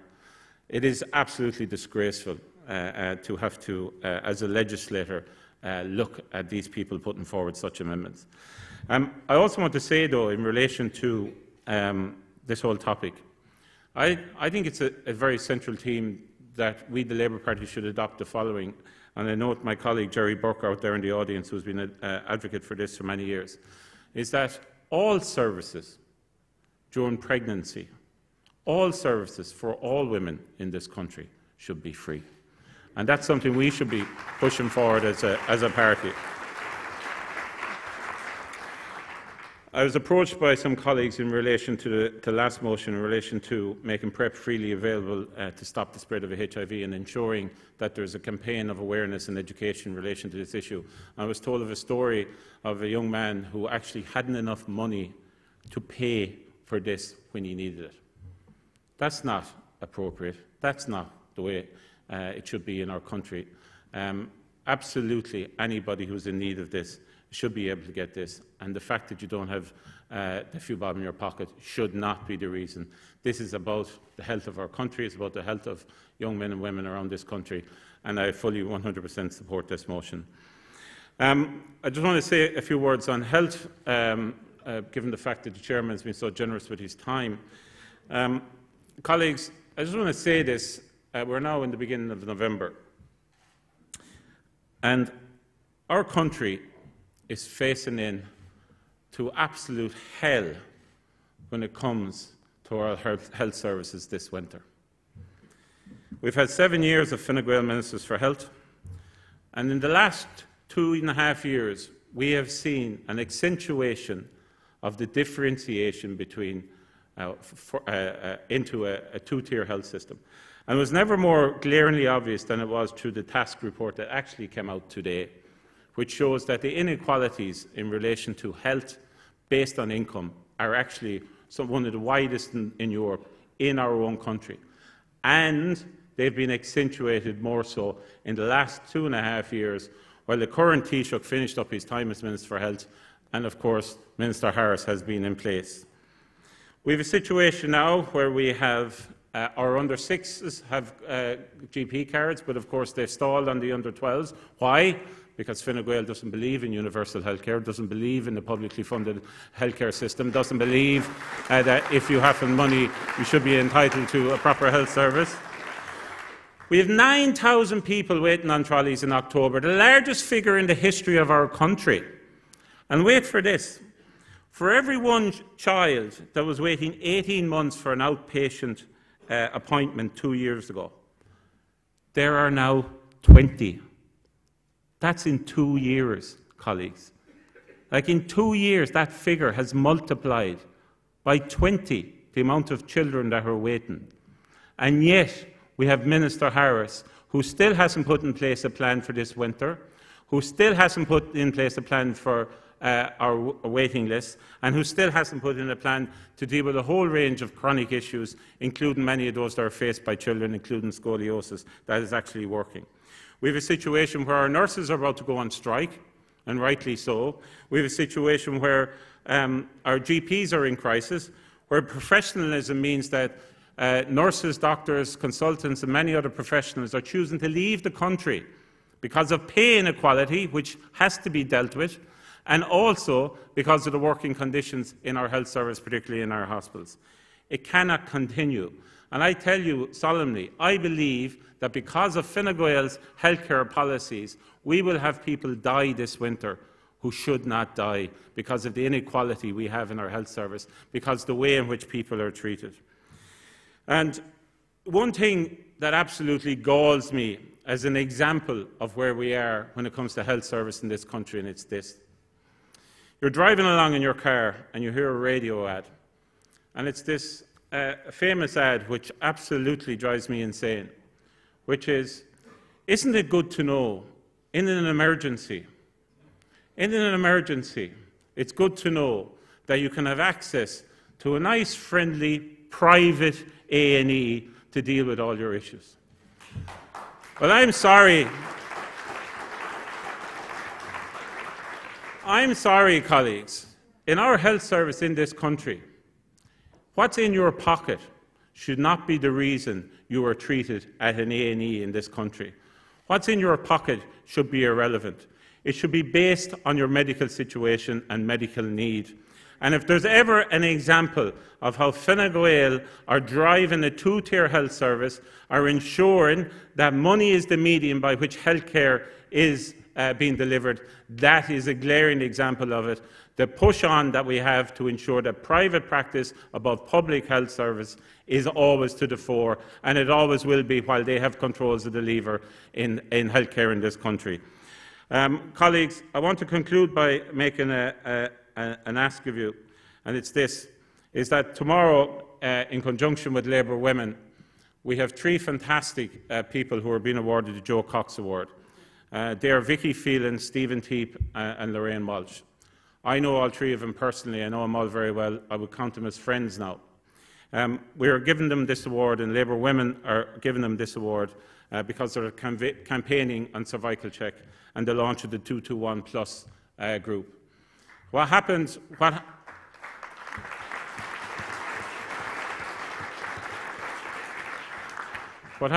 to the women affected and their families is nothing short of a scandal.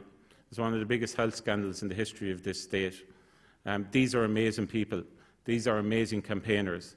I would really ask you to give your attention tomorrow and come along and meet these amazing people who are rightly being given an award by our party in recognition of the overwhelming campaign that they are running. Thanks very much.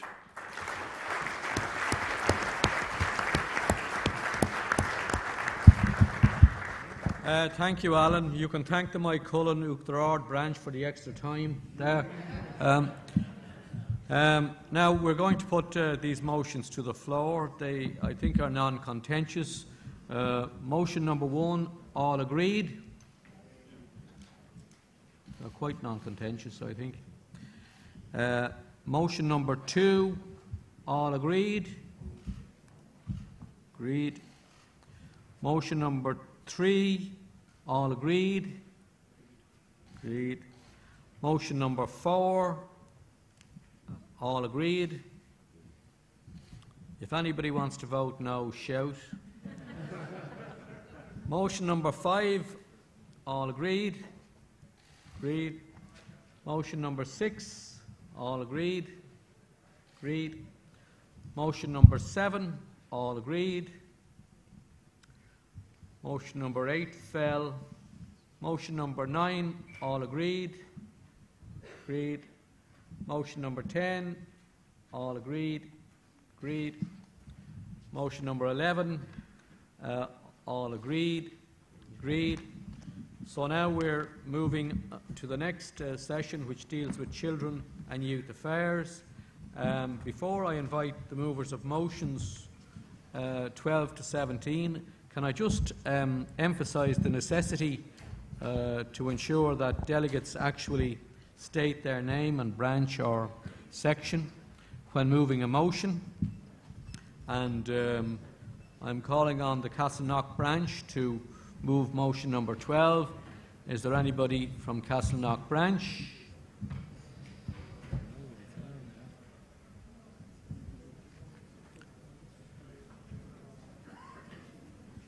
Motion number 13 from the Navan Road branch.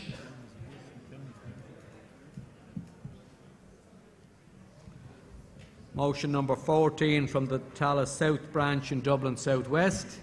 Pamela. Just wait a minute when people leave the room.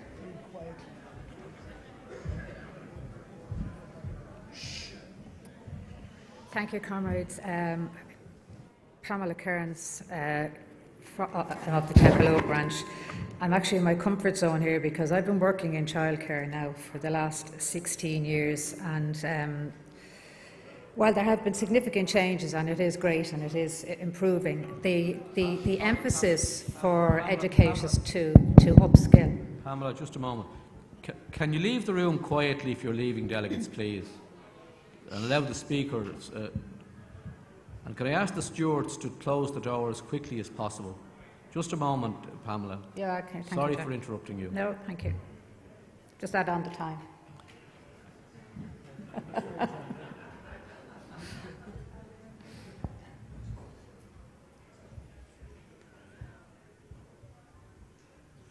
Now, Pamela. Bear in mind, it's a childcare motion. I should have my tambourine and just shake it and tell them I'll put the fingers on the lips. Anyway, to go back to what I was saying, I'm working in childcare now for 16 years, and there have been terrific improvements within the area. But the emphasis on the educators to upskill, whilst it's laudable and it's great, it's also expensive. And childcare workers are paid a very, very small wage. I mean, I know a number of my colleagues who have degrees, and they're on less than €10 an hour, which is ridiculous. They put in years and they spent 8 or 9 grand on a degree. I know it's hard for parents because the cost of childcare is expensive, but that's not trickling through to the actual provider. And as I said, I'm happy that we have to upskill, but it's not been recognised as a true profession. Recently, I had a colleague of mine, and this is a factual story. She has very high qualifications in childcare. She's a qualified Montessori teacher. She opens in the morning at 8 o'clock. She takes preschool children. She drops them to school. Then she has a preschool class. She has an afternoon Montessori class, and she does after school. And one of the parents was asking her there a few weeks ago, her own 2 children are older now, and she actually asked her, now that your children are older, are you going to get a job? Now, I mean, this girl is a highly qualified childcare professional. It's not been recognised either as a profession or through its remuneration. So I'm very proud to be a part of the Big Start campaign, which has actually been organised through SIPTU. So I would ask you to support the motion, because if we want proper, affordable childcare, we need to look after the early years education. I actually meant to mention a lot of these childcare providers are only allowed to work 38 weeks a year. So they have to go off and go on the dole in July and August. So they can't get mortgages, they can't get loans, because they haven't got a secure employment. So I would really urge you to spread the word on the Big Start campaign as well, and support the motion. Thank you.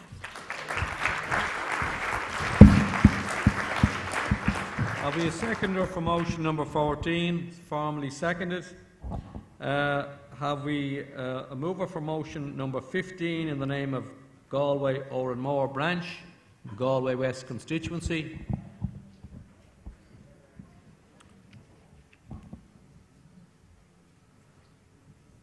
Have we a mover for motion number 16 in the name of Nina Branch?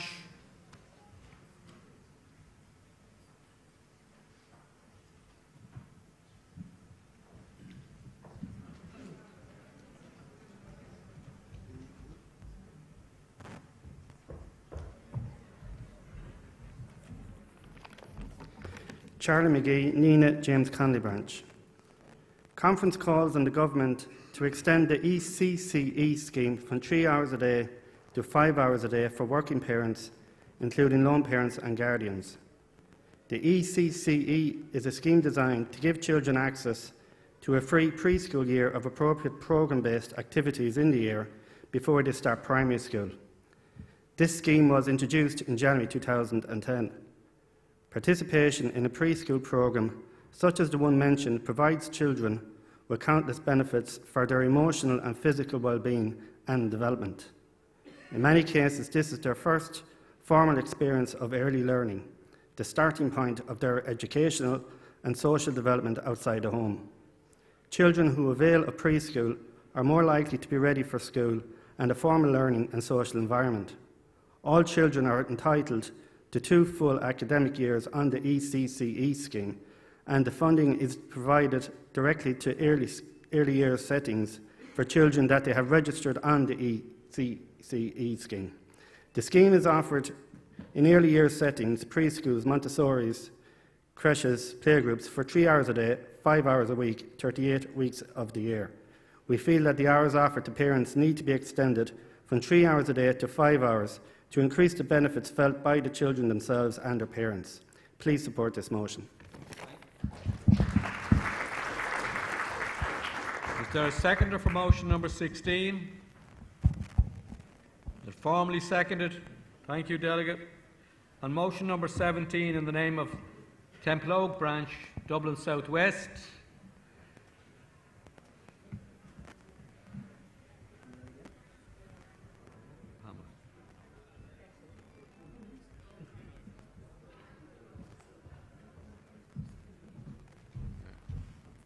For those of you with short memories, it's Pamela Cairns from the Temple Oak Branch, Dublin South West, who appears to be the only member of the Dublin South West branch available.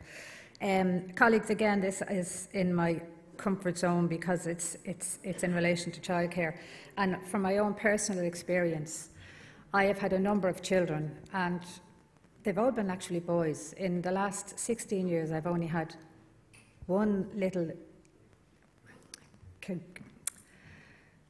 girl who had a learning problem, but I've had a number of boys, often as many as 3, who are on the spectrum, but they can't access the help because they can't get early diagnosis unless they're prepared to pay up to €800 privately. And a child isn't recognised as having a problem and can't get the support unless it has a proper assessment. So I really urge you to support this. We have to clear the backlog.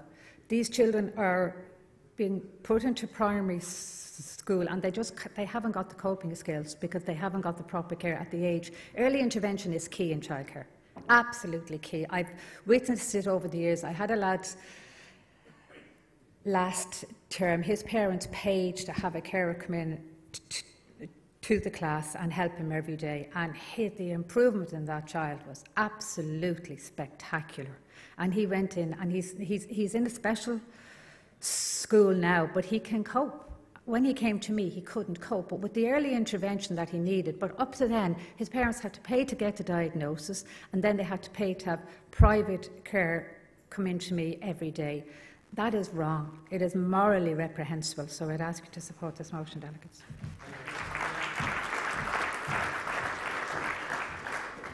Owen Barry to second.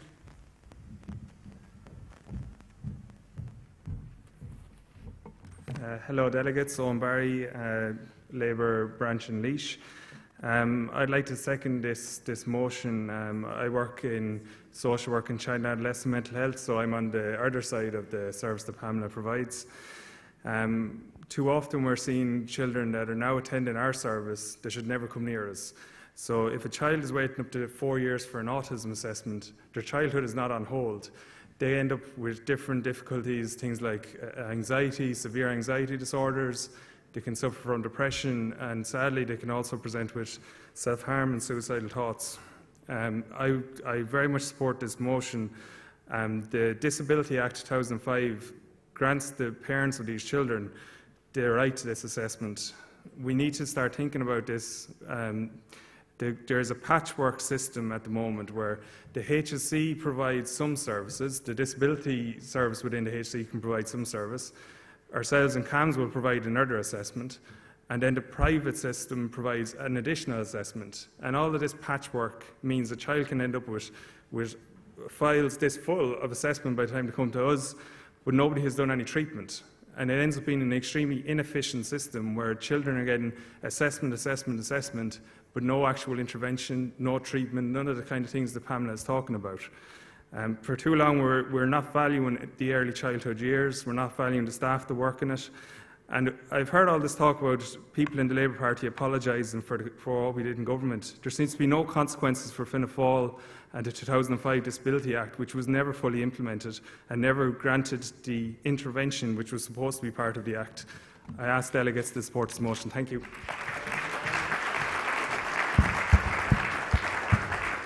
Now, motions number 14, 16 and 17 are before the floor for debate.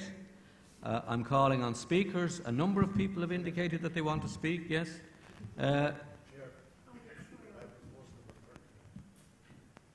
You're formally proposing number 13? Yeah, okay. What I was about to say, what I was about to say, Joe, was that I will take movers on motion number 12 and 13 and 15 if members from the relevant branches can be found. Sorry, I'll take Joe first to move motion number 13. Sorry, it's motion number... It's okay, John. Motion number 13. Joe Costello.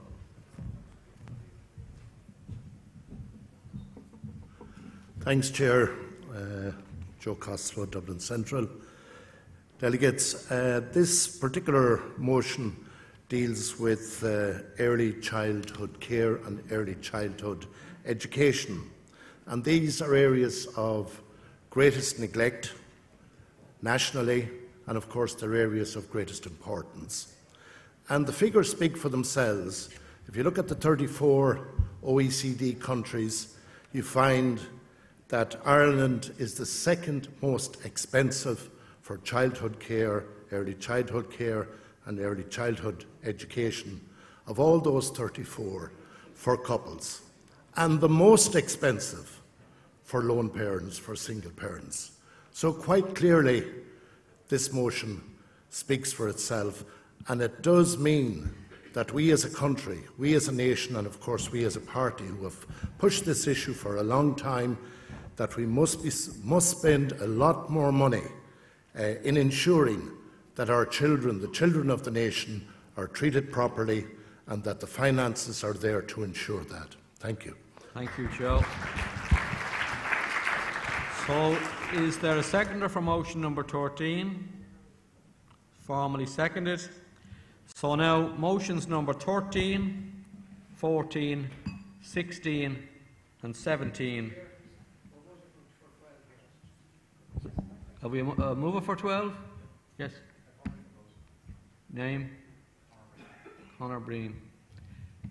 It's formally proposed by Conor. Is there a seconder? It's formally seconded.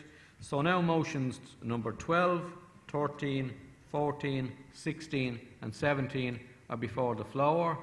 I saw, I think, 4 people indicating that they wanted to speak earlier. So, Mick, you want to speak? Yeah?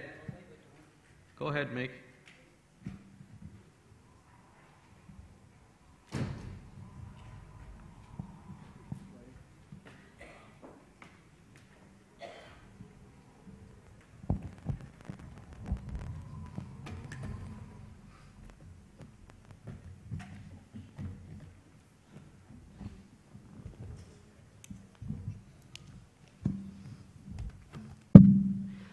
I want to agree on motion 17, early diagnosis, okay? Early diagnosis actually works. It helps people. It helps children to live a full life. And one of the things, again, Labour with Disability agree on. But in my case, I got polio when I was 7 months old. I spent 3 years in Ballsbridge, what they call the industrial hospital, okay? Where they worked on me, got everything going, walking, my muscles and whatnot. So actually, I was able to live a full life, married, kids, mortgage and whatnot. Okay, I got the late effects of polio, but the fact is that I got that intervention at a very early age, helped me to live a normal life. So I would like you to support that motion, please.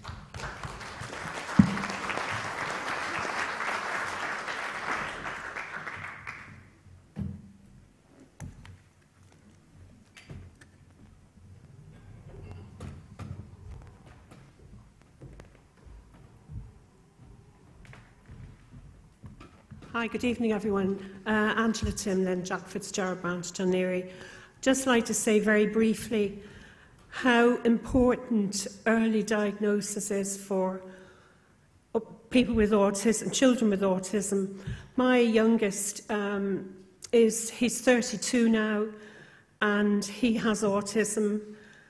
And if he had had the early diagnosis, it would have been a very different story. In those days, they hardly even knew what autism was.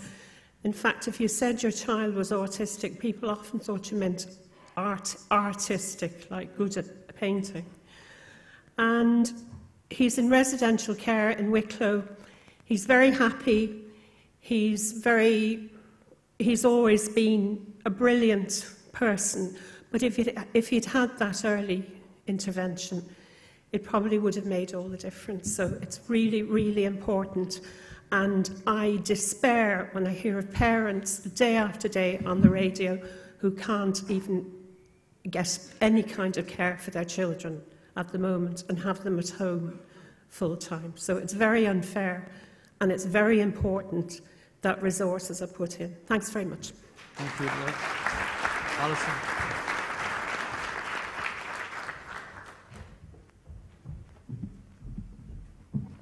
Thank you, Chair. Councillor Alison Gillelan, Santry Kilmore in Dublin Bay North. I just want to speak generically about childcare, and actually it was the last bullet in motion 15, which I don't think has been proposed yet, that I really want to highlight.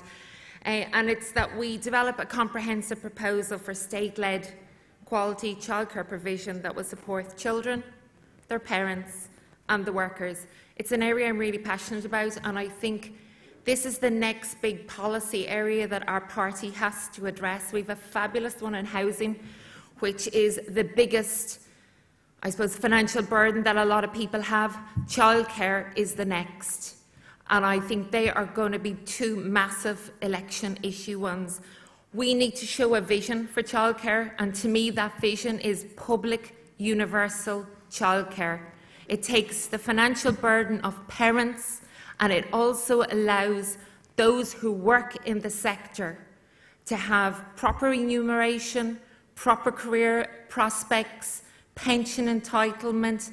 That it's almost like the primary school, which I work in, system, that parents can leave their kids there, know they're going to be properly cared for, have an education, they can go off to work, and they do not have a burden on them. So I don't know if it's appropriate that I move motion 15. No, that's okay. So I'm also, the other thing that I'm very conscious of is the precarity in our current workforce. And I think it was Task had a paper a few months ago that showed that people in precarious work are actually making life decisions about family based on their inability to afford childcare. And that's wrong. Thank you. Thank you, Alison.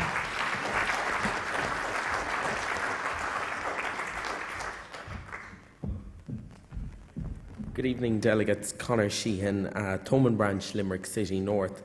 I'm standing here before you just to speak in favour of motion number 14 in relation to the salary paid to to childcare workers.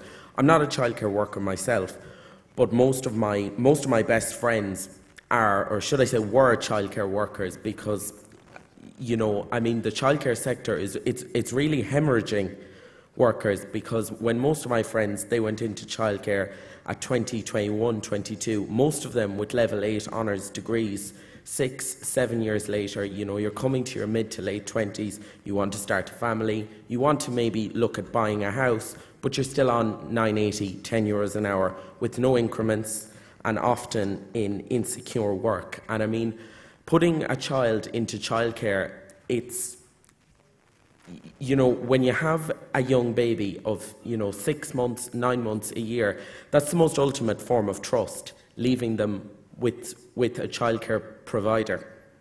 And we really need to value our childcare workers and actually pay them a proper wage, so that we will have, you know, more. I mean, childcare workers are teachers, And I don't think teachers, whether it be teachers I know at primary or secondary level, would not tolerate working for years and years on €9.20, €9.50, €9.70, €10 an hour. So I urge you to support this motion. Thank you, Conor. So now, are there any other speakers offering on these motions? No other speakers offering, so I invite the party spokesman, Deputy Sean Sherlock, to respond to the debate. Míle buíochas, Cathaoirleach. I'll be very brief. There is nothing that I have heard so far in this debate that I would disagree with. I think we need to take a pragmatic and sensible approach, but we do have to start with incremental steps. And what I mean by that is that we can't have a situation now whereby the rate of attrition is what it is. It is far too high. So if you take the Big Start campaign, which is advocated by SIP2, it's very pragmatic, based on common sense principles, that says that you need cost control for parents, you need a professional wage for workers, and you need certainty for providers. And so if you talk to Pamela and to Owen, people who are working in the front line of these services, they will give you, chapter and verse in relation to what they're experiencing on a day-to-day basis. And there was an announcement in the budget of new income thresholds for the affordable childcare scheme, but when you read the fine print for budget 2019, they won't come into place until November 2019. So meanwhile, that's another year gone where people are out there who have a legitimate expectation based on the taxes that they pay that they're going to have an affordable childcare scheme that is fit for purpose. And why is it not up and running? Because the IT system and the infrastructure for IT is not created yet. So there are too many gaps in the system. I believe in the universality of a childcare system, but that needs to be absolutely and utterly costed. And looking around the room here, we all bear testimony to the fact that our sons or daughters or brothers or sisters are paying way over the odds. There's a massive reliance now on parents and grandparents in relation to childcare, and so we do need to work towards a system that ensures that every child has access to an affordable scheme, and that is based on common sense principles. But in the meantime, I think we have to stem the tide. We have to stem the rate of attrition. And the only way you can do that within the sector is that you recognise the profession for what it is in terms of the standards that people within the sector have reached in terms of their own continuing professional development, and you pay them a commensurate wage with that to reflect their skills. And that's why we need a sectoral employment order for this, and that's the starting point. We need the sectoral employment order. If we can get the sectoral employment order, we can talk about the big ideas, the O'Malley idea of free childcare system for everybody based on a universal system. But until we reach that point, we need to ensure that we can get the basics right in terms of ensuring that people have a fair wage. No, we start with the premise that you at least ensure a living wage. I'm not saying that the living wage is the end point in all of that, but it is the starting point, and you move to pay scales, you move to a professional wage structure. So that's on the basis that ensuring that the state investment then follows. And as has been said, we do need to move up to the EU average. We are way behind in all of that. And I don't understand the logic of creating a rainy day fund to the tune that they've created, because a fraction of that would go a long way towards ensuring that you create a professional wage structure for those within the sector. So I just want to speak also very briefly in relation to parental leave, because I think we have to start challenging Minister Catherine Zappone on some of the things that she's saying. I mean, it was announced that the parental leave would be,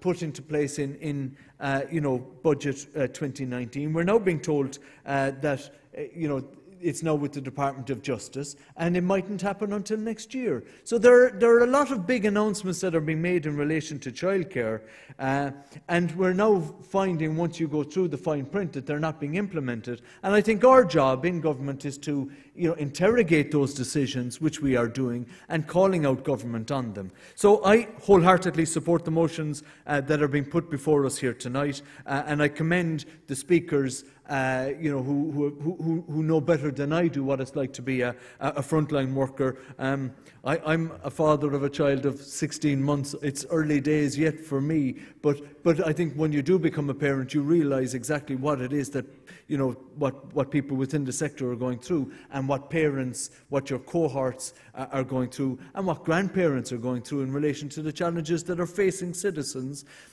for want of a proper investment in something that could deliver a massive amount in terms of societal benefit and quality of life for people. And I think we need to start thinking in those terms, but I don't think the government is in that space, and that's what we need to keep challenging.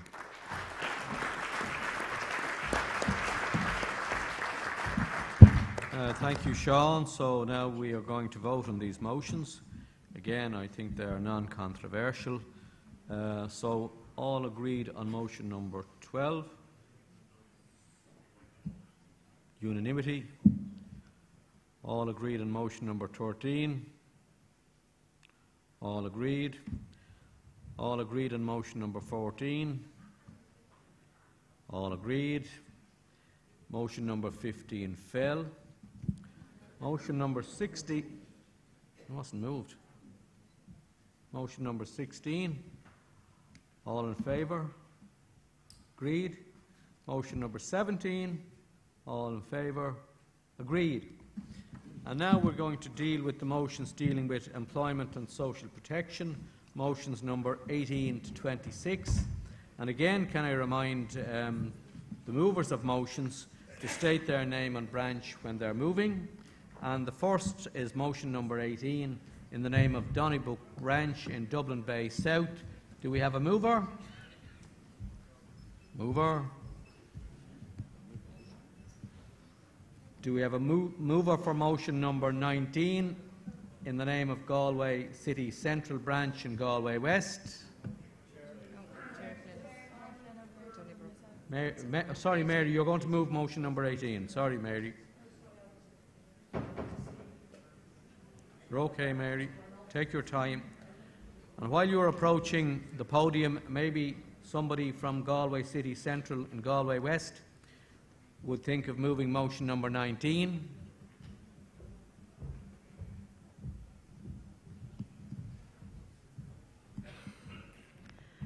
Mary Flynn from Dublin Bay South. All my time, really, certainly the last 30 years, as a member of the Labour movement, both in trade unions and in the Labour Party, and I've heard all the time about the community employment schemes and how valuable they have been, not just for the people who received their training on these schemes and might have an opportunity then to go on to further employment, but also for communities that have received what are basically, I suppose, non-commercial services that they really, really need. And so anything that can allow these schemes to continue in a valuable way and a relevant way, I think should be supported. So please support this motion. Thank you, Mary. Mover for motion number 19, Galway City Central Branch, Galway West.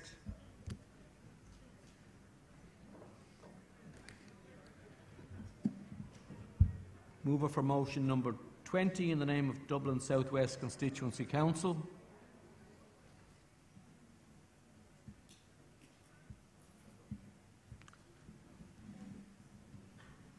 mover of motion number 21 in the name of Tala. Sorry? Motion number 20, Dublin South West Constituency Council. Aidan.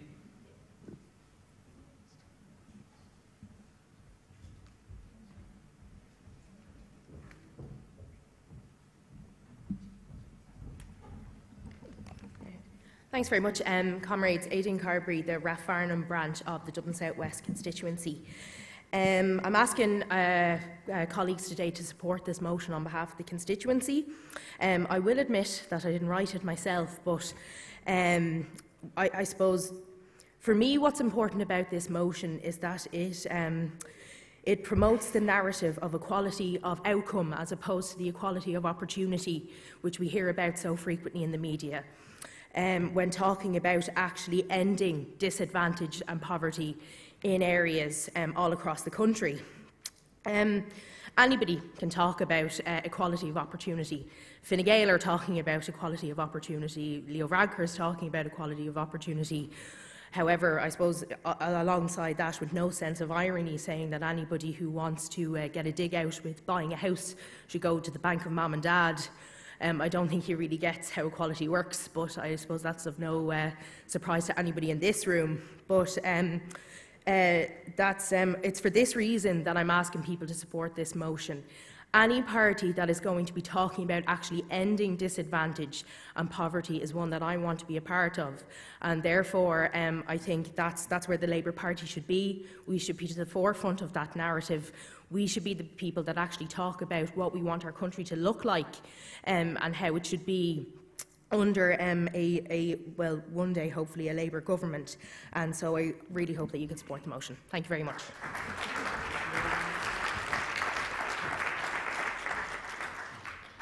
We have a mover of motion 21 in the name of Tallaght Central Branch, Dublin South West.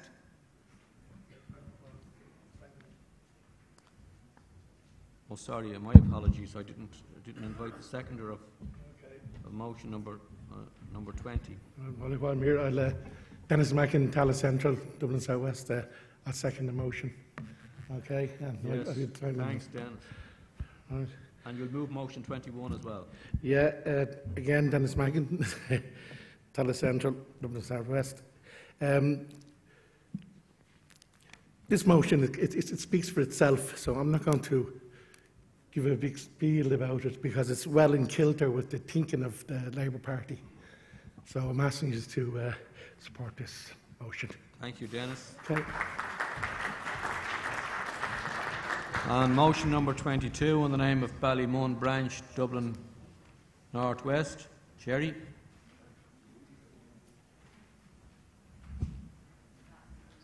Can I read it out?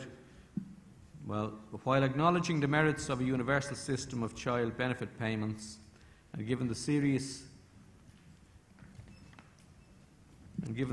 inequality and unfairness that exists with regard to other state supports and services, Conference supports the policy of means testing children's allowances at an appropriate level and with a sliding scale in order to redistribute the substantial savings to areas of greater social need. Sherry.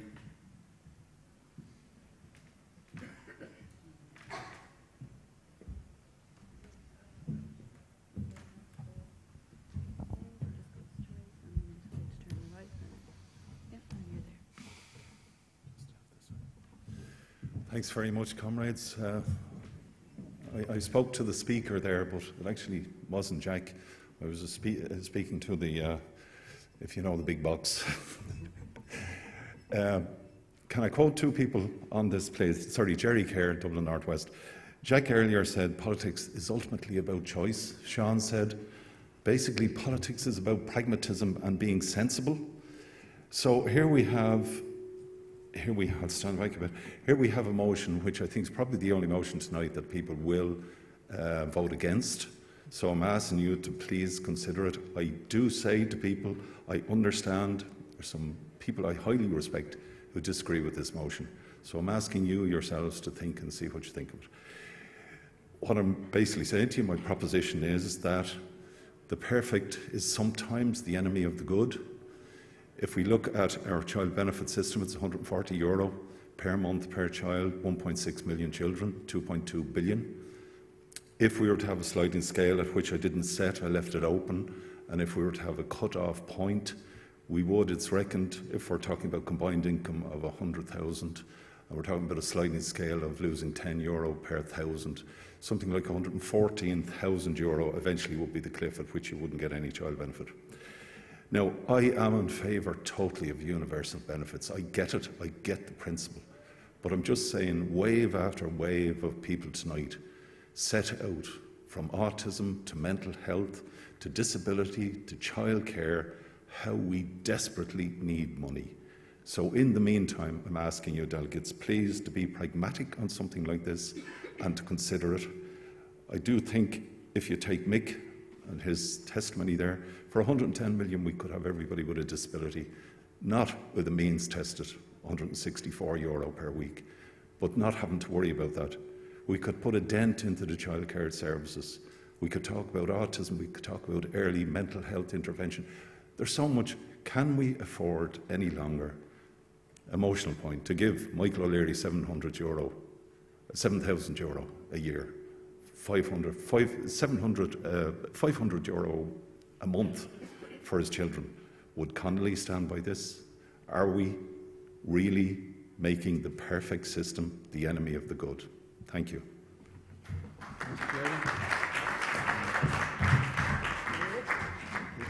So is there a seconder now for motion number 22? Seconded by Mick Keegan. Now, motion number 23 in the name of the James Connolly branch, Waterford. Are we a mover? I saw some people from Waterford here earlier. Oh, sorry, yes, John. Jack.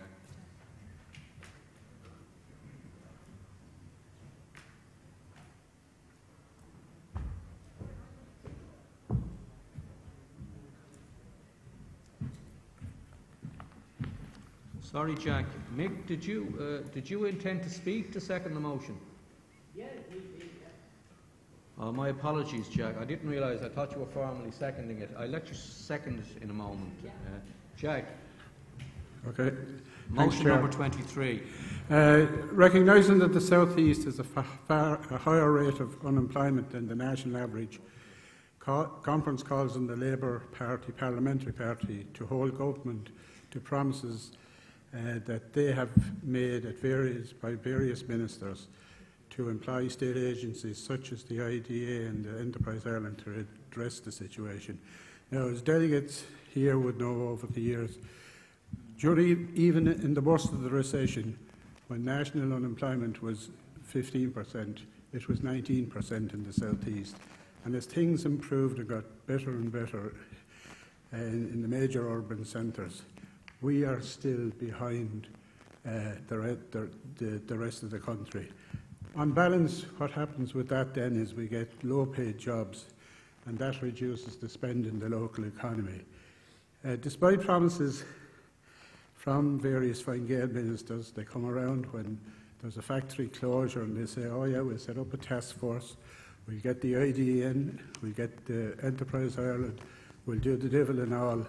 But the reality is, for the last couple of years, we haven't seen an IDA man in the South East. So what is the future for us? We need action, not empty promises. And we need state support as well, because any local economy will need the private investment, but also you need state investment. So we need support in investment for the proposed University of the South East. We need an investment for infrastructure. We need investment in our health and hospital services. We need a new dynamic approach to tackling unemployment, and we need the government to provide the means to reduce this, and we want them held to account by our members in Dáil Éireann. Thank you, Jay. Now, is there a seconder for motion number 23? Formally seconded by John Pratt. Mick, you want to speak now to second motion 22? My apologies to you, Mick. I thought you were formally seconding it.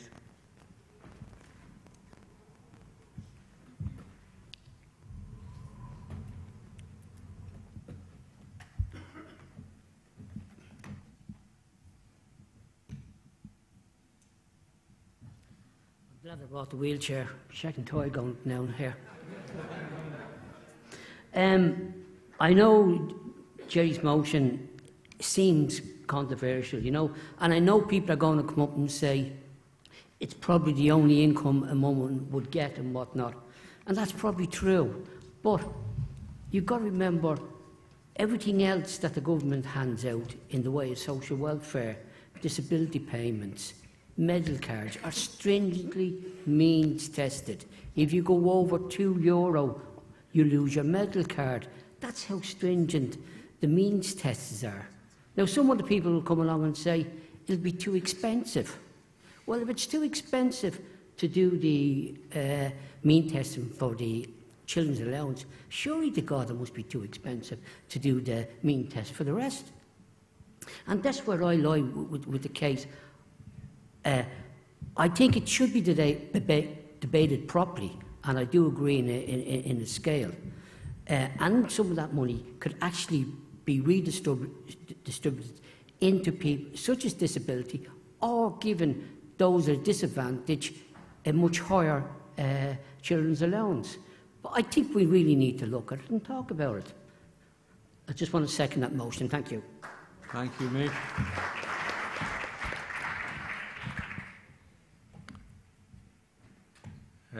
Now we're on motion number 24 in the name of Thurles Branch in Tipperary.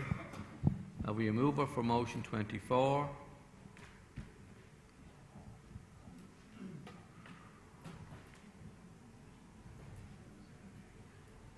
Mover for motion 24. So now we're down to motion number 25 in the name of the Central Council.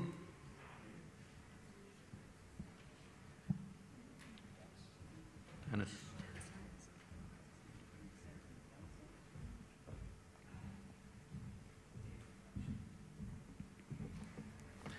Thanks very much, Chairman. Comrades, this motion that's before you is very passionate to me, and it's something that I've been striving about and driving about for a while now. I'm a member of the Charlie Smith branch, and I'm a candidate for Carlow Kilkenny in the next general election, whenever that will happen.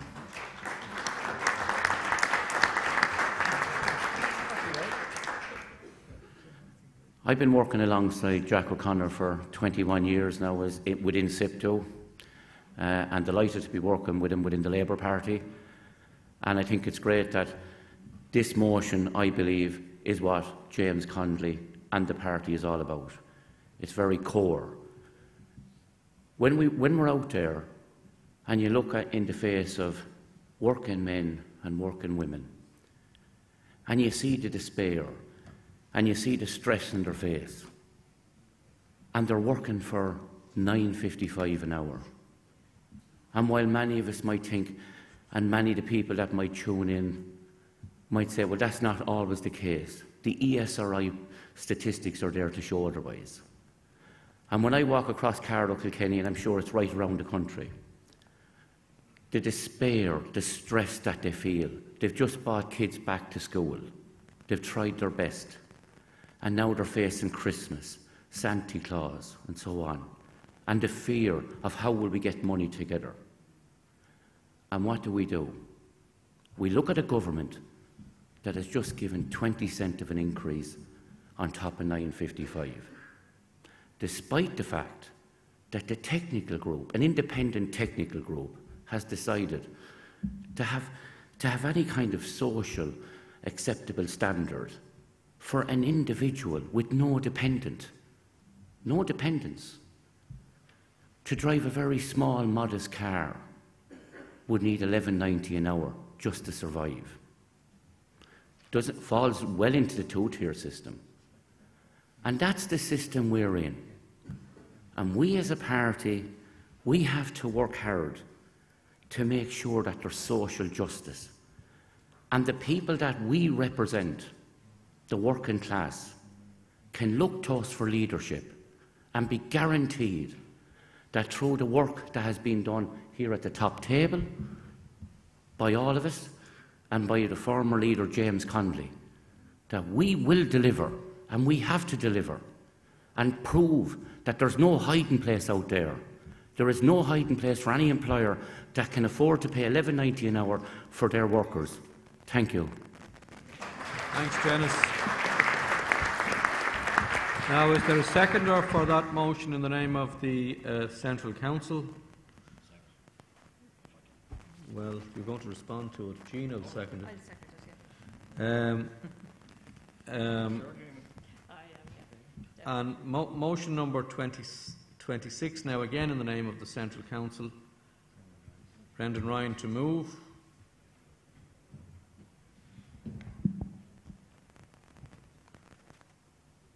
Deputy Brendan Ryan. Thanks.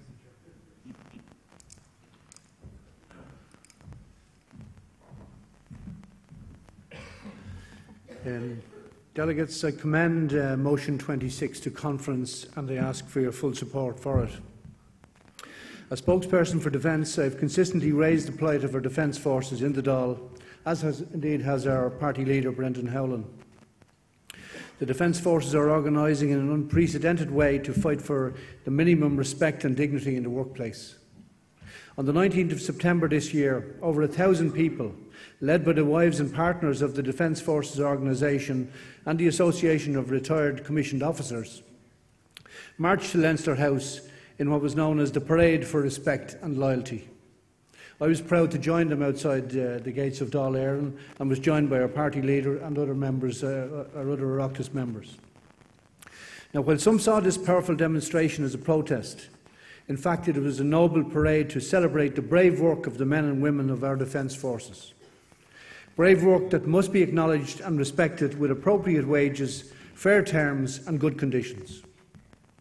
The sheer number of demonstrators that day, the number of those members who are actually on social welfare payments, and the number of Defence members leaving the force is an indication that there is a dire need for change. A change in how the members are treated and especially in how they are paid. If we do not acknowledge this, then we will continue to be doing a disservice to our Defence Force personnel and their families. How can we expect these men and women who sacrifice so much to continue to give of their time and lives to this country if they feel that they are not properly respected? It is no wonder that our recruitment numbers are low, our turnover rate is so high, and that our body of personnel keeps losing members. Every one of the 5 points called for in this motion needs to be delivered. Our Defence forces are respected by the Irish people. They make us proud. They protect the lives of vulnerable people in conflict zones all over the world. They in turn are respected all over the world.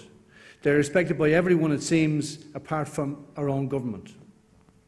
Fine Gael may historically be seen as the party of law and order with an affinity for the Defence forces, but they have let the Defence forces down. We are the real party for workers, and that is what our Defence Forces personnel are. They are workers. Let us show our Defence Forces personnel how much we value them, but not with worthless platitudes, but with meaningful and necessary wage increases with appropriate allowances to reflect the work they do and the sacrifices they make and the sacrifices their families make for them. Let's seek a living wage for all our Defence Forces. Let's demand the implementation of the Working Time Directive. Let's increase the security duty allowance. Let's stop recruits having deductions for their meals for the duration of their training. And let's recognise them as an organised workforce and recognise their representative organisations for the purposes of collective bargaining. This is what the Labour Party is about. This is what this motion is about, and I commend the motion to conference. Thank you, delegates. Thank you, Brendan. Now, is there a seconder for motion number 26 in the name of the Central Council? It's formally seconded. So we now have motions number 18, 20, 21, 22, 23, 25 and 26 before the floor for debate. And if during the course of the debate The Galway City Central branch of Galway West wants to move motion number 19, or the Thurles branch in Tipperary wants to move motion number 24. I'll take them. So the motions are before the floor for debate. Speakers? 1, 2. No, go ahead.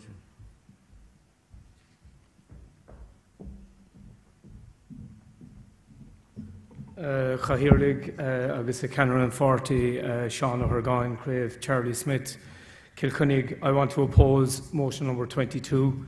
I think, unsurprisingly, I have huge regard for both Mick and Jerry, who are the movers of the motion this evening. But I would have to say I joined the party of Connolly. I was proud to stand in the middle of Cardiff following a rugby match beside the statue of an Iron Bevan. I joined the party of universality. I don't ever want to be a member of a party who doesn't support the concept of universality in all of its practice in every policy area.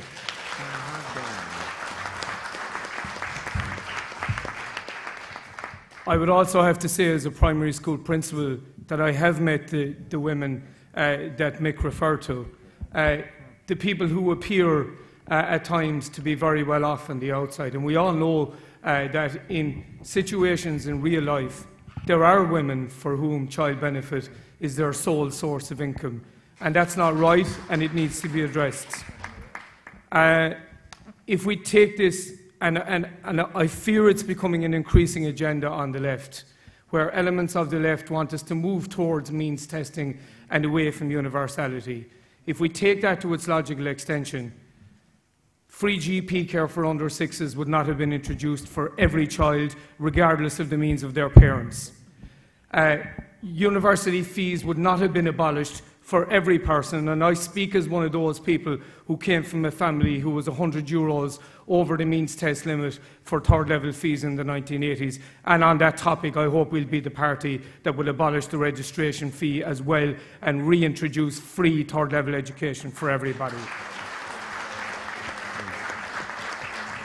So, with respect to the movers of the motion, I understand the logic of what they're putting forward. I know the expense involved in this scheme, but I really believe that access to health, access to education and access to fundamental welfare rights needs to be universal and available to every person. That has always been the principle of Labour. I urge you to vote against the motion and to ensure we continue to uphold those principles.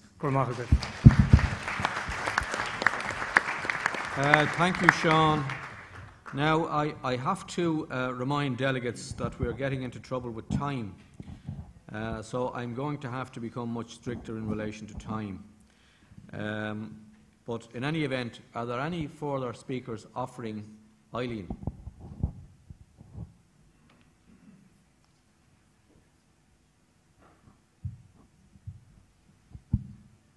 And while Eileen is approaching the podium, can I ask speakers wishing to contribute to come up and sit in the front row here so that we can use the time? Eileen. Eileen O'Mahony Bow, Greystones branch, and member of the Labour Women Executive. I would like to commend the previous speaker, whom I totally agree with what he was saying. And added to that, because I too have met, I worked as a social worker in my career, I've met women for whom the children's allowance is the only income that they have, be they rich or be they poor. The other thing to take into consideration is that women are not fully equal in this country as yet. We still don't have equal pay. We are a disadvantaged group, but not as disadvantaged as perhaps 50 years ago.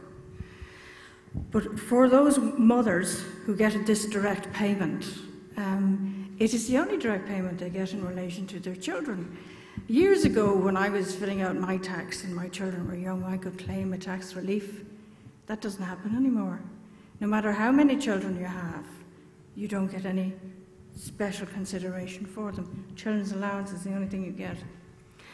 And the truth is that the vast majority of people in this country are people who struggle to survive, be it that they be renting or be it that they're paying a mortgage. It's only a small majority who have large incomes. This payment is paid through taxation, and being honest, those who have the most wealth will pay the most tax, or at least that's the way it should be. So I would strongly suggest that people do not support this motion. Sorry, Jerry. Thanks, Eileen. Now, if there are no other speakers on these motions, I want to invite Senator Jed Nash, who is spokesperson on these issues, to respond to the debate. Senator Jed Nash. Thank you very much, Jack.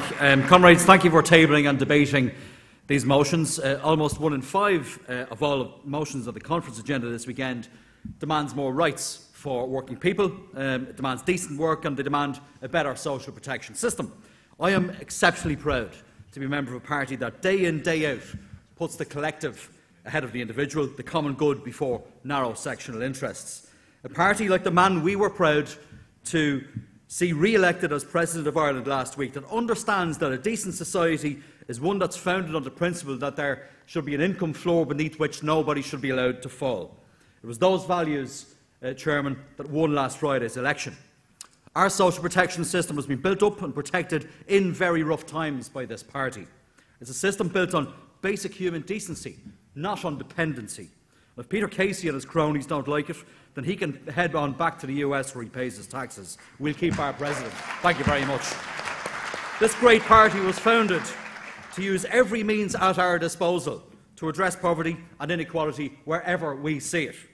This is who we are, this is who we should be, and we must support Motion 20 and make that goal our central mission. Everything that this government does is proved for its impact on competitiveness. It's telling that very little is poverty-proofed.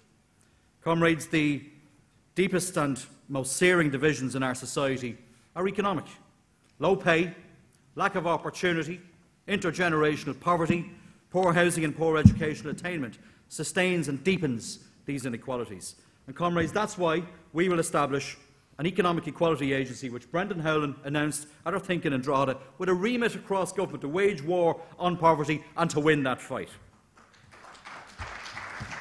I support the motions on community employment. Our alternative budget targeted very significant additional resources at these schemes that do a uniquely important job in our communities. And unlike the Dragons, all of whom were slayed by Michael D last week, we understand and we believe in the power of the state to do great things. After all, ideas are more powerful than dragons. And our universal child benefit system is one of those great ideas, one of those timeless ideas. And we in Labour uniquely believe in the principle of universality. It's why we support a child benefit system available to all.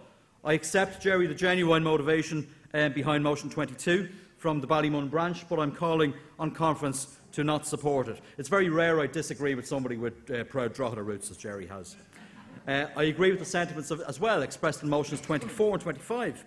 We set up the Low Pay Commission in 2015 with an inbuilt default position to see the national minimum wage increase year on year. Next year, 130,000 people will see the 4th successive hike in the lowest rate of pay in Ireland, and against Fine Gael's natural instincts. You might say that we haven't gone away, you know. Nobody pretends that the national minimum wage is anywhere close to what a citizen needs to make ends meet, and I agree with my colleague Dennis Hines.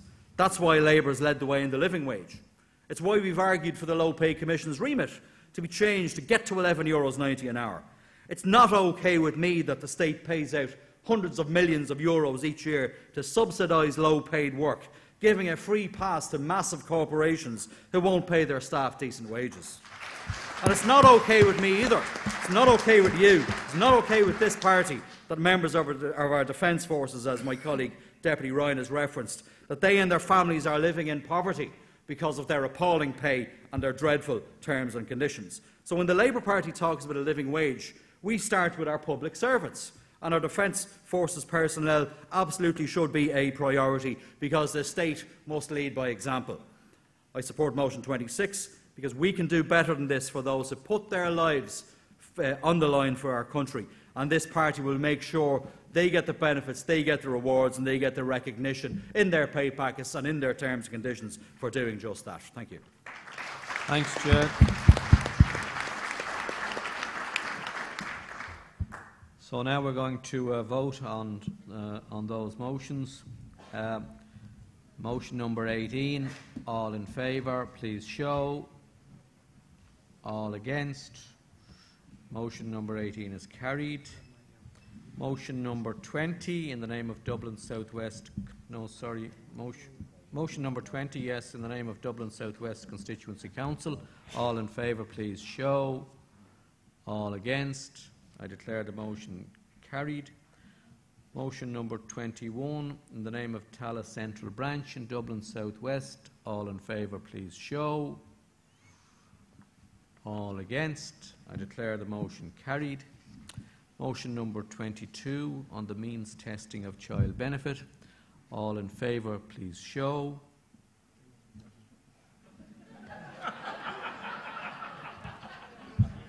All against. I declare the motion lost. Motion number 23, in the name of James Connolly Branch in Waterford. All in favour, please show. All against. I declare the motion carried. Motion 25, in the name of the Central Council. All in favour, please show. All against. I declare the motion carried. And motion 26, in the name of the Central Council. All in favour, please show. All against. I declare the motion carried. And now we're going to deal with 6 motions on transport, tourism and sport. And we have about 7 minutes to do it. So the mover of motion number 27, in the name of Wexford Town Branch, George.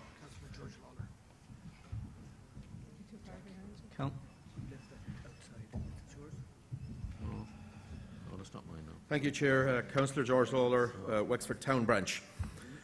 Delegates, the looming spectre of Brexit poses a myriad of risks to the Irish economy and dangles like a knife over many Irish jobs. The port of Rosslare is the closest operating port on this island to the continent of Europe, with shipping currently operating out of the port, in and out of the port, to Europe on a daily basis. Given this fact, it is impossible to understand this government's inaction, lack of foresight, lack of investment, and indeed lack of urgency with regard to the development of Rosslare Europort. Despite the obvious threats that Brexit brings to Irish jobs and the Irish economy, it is clear that this government are as inept as their British counterparts in terms of preparation for a no-deal Brexit, or indeed any deal Brexit. Incredibly, despite its beneficial location and long history in the area of maritime transport, there is not a single mention of Rosslare Europort in either the infamous National Planning Framework or indeed the 10-year capital plan. The access road into the port is also completely ignored in terms of further design, let alone the required investment. The development of this port as a gateway to Europe would be hugely beneficial to the entire South East region, a region already struggling and playing catch-up with the rest of the country. It is essential that this piece of strategic infrastructure is fully developed and exploited whilst the madness of Brexit plays out, and must not become another Fine Gael failure for the South East region. A few short years ago, an Indicon report produced a number of conclusions and options outlining the best way forward for the port of Rosslare. Like much of this government's ambition, it still lies gathering dust in the department that sanctioned it. Conference calls on this government to immediately begin the readying of Rosslare Europort with a large degree of state involvement for what could prove to be one of the only areas on this island that may yet benefit from the disaster that is Brexit. The establishment of distribution hubs and logistics centres present a no-brainer in this part of the country. The port is also well served by a rail line, and despite the best efforts of Irish Rail, who refuse to invest the profits back into the port, this continues to provide an essential service. Investment in rail into the port, providing facilities such as Lolo Freight, would be guaranteed to create much-needed jobs in Rosslare Harbour, a place still struggling to build after the economic collapse. It is clear that this port will become essential not just for the region, but for the entire country when the barriers of Brexit are in place. Now is the time to get it done. Please support this motion. Thank you, George. Formally seconded by the party leader. Motion number 29, in the name of Blackrock Mahon Branch in Cork South Central. Have we a mover? My apologies, motion 28. Sorry. In the name of the Oxmanstown Branch, Dublin Central. Sorry,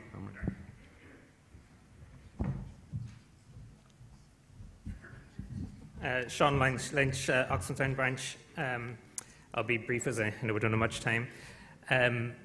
Thanks, Chair. It's only by prioritising public transport, cycling and walking that we have a chance of actually achieving a transport system that is sustainable and that serves our people. For too long, transport in Ireland has been dominated by serving the needs of private cars, but it's just not possible for everyone to travel by cars in the cities all the time. We've already seen cycling increasing in popularity hugely in the last few years.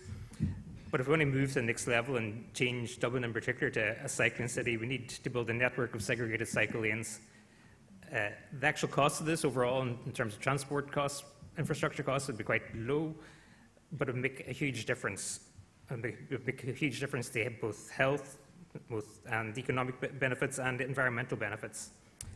I had a very pleasant cycle here this evening, given even the little bit of light rain we had.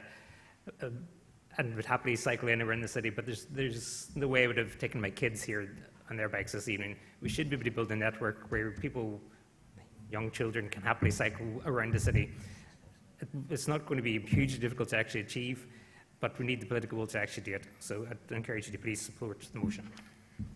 Thank you, Delegate. Is there a second for the motion 28?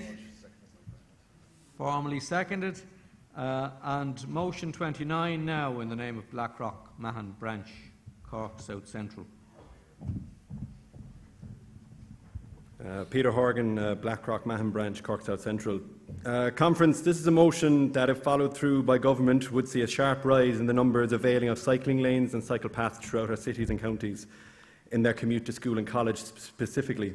At this point in time, we can't estimate how many people would take up such a bike-to-school incentive. And why can't we? Because the bike-to-work scheme upon which this incentive will be based upon is not properly tracked by the authorities. Operating since 2009, parties in government at various points have been unable to point to tracking statistics, and that includes ourselves in government. But where does the real issue emerge here? Is that the mandarins in the departments of finance and transport do not view alternative transport modes such as cycling as a viable alternative to the daily use of private vehicles. Our cities are choked with traffic, and our estates and communities are riddled with rat running as motorists seek to take the quickest route as fast as possible, putting those most vulnerable to an accident, children, those who may not be the steadiest on their feet, those in wheelchairs, those with buggies, as the most vulnerable. This motion could see a significant reduction of commuter traffic, especially for those engaged in school commuting.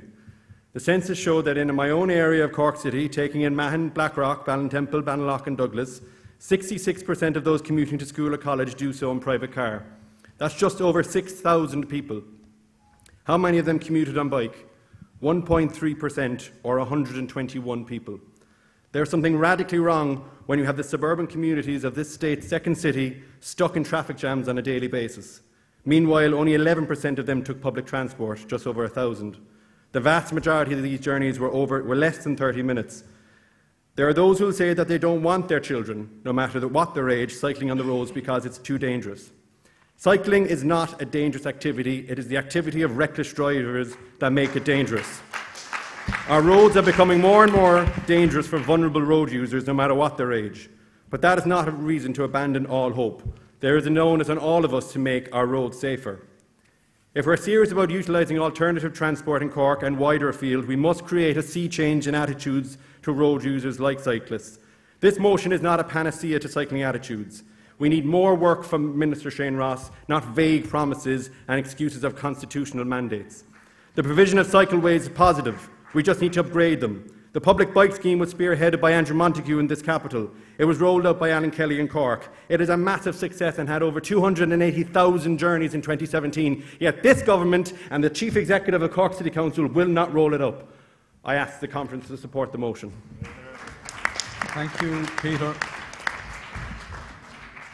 Now, we have 2 minutes to deal with 3 motions and the response. If it were agreeable, I think it would be to allow an extension of 10 minutes maximum. If somebody would move it, and if we have a consensus on it, it's proposed by somebody, the delegate's name, Sean O'Hargan, seconded by Joe Costello. Is it agreed unanimously? Agreed. So I invite the mover of motion number 30 in the name of Cork North Central Constituency Council, and would the mover of motion 31 in the name of North Dublin East Wall branch be sitting up at the front, and similarly motion number 2 Silver Mines branch. Sorry. No pressure. John Maher, chairperson of Cork North Central and local election candidate for Cork City North East Ward. For those who don't know, the Cork North Ring Road, it was designed in 07-08. It's 22 km in length and includes an east and a west section. The Ring Road is a crucial part of infrastructure to counterbalance various areas such as housing, education and business between Cork's north side and south side. Currently in Cork, private developments are happening on the south side, third level education is happening on the south side, and the majority of business is happening on the south side. By allowing the Cork North Ring Road to happen, we will allow Cork and Munster become a counterbalance to Dublin. We will open up accessibility to the port and airport to the people of the north side of Cork and of Munster. We will protect north side communities such as Mayfield, Ballyvalan, the Glen, Glanmire from high levels of dangerous traffic going through their communities each day.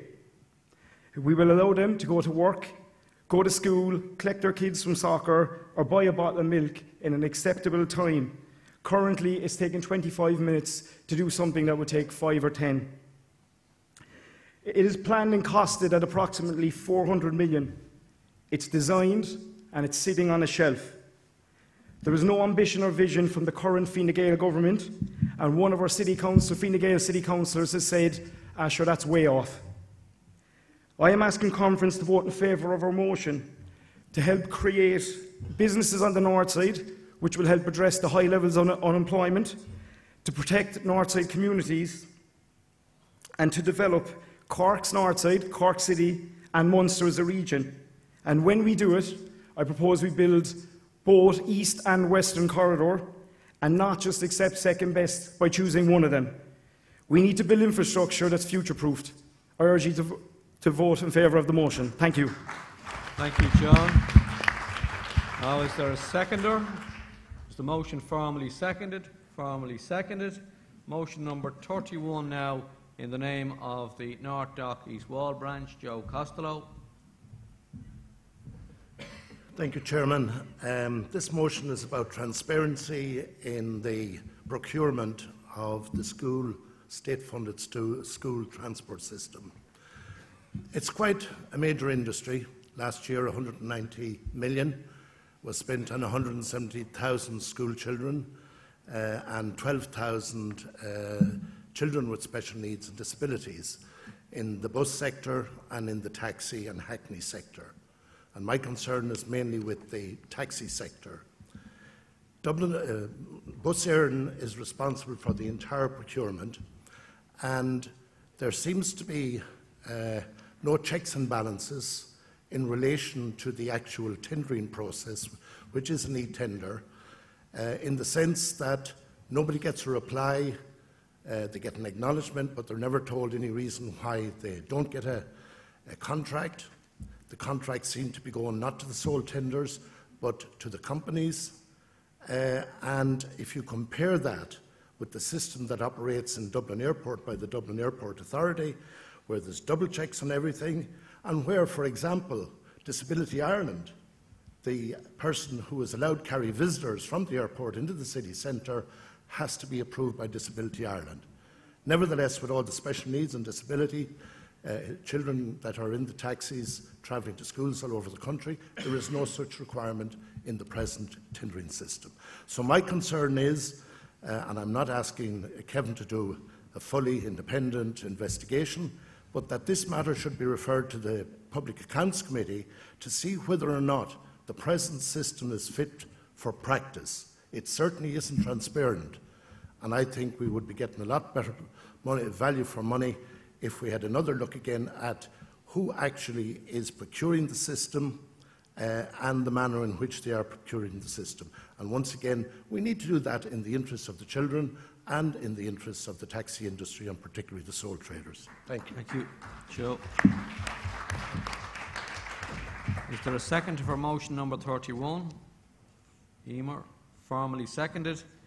And now motion number 32 in the name of Silvermines Branch in Tipperary. Is there a mover?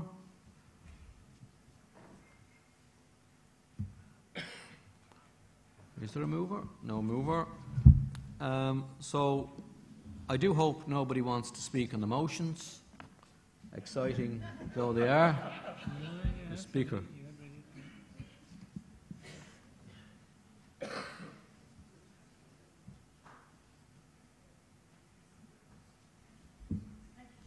Thank you, Bridget.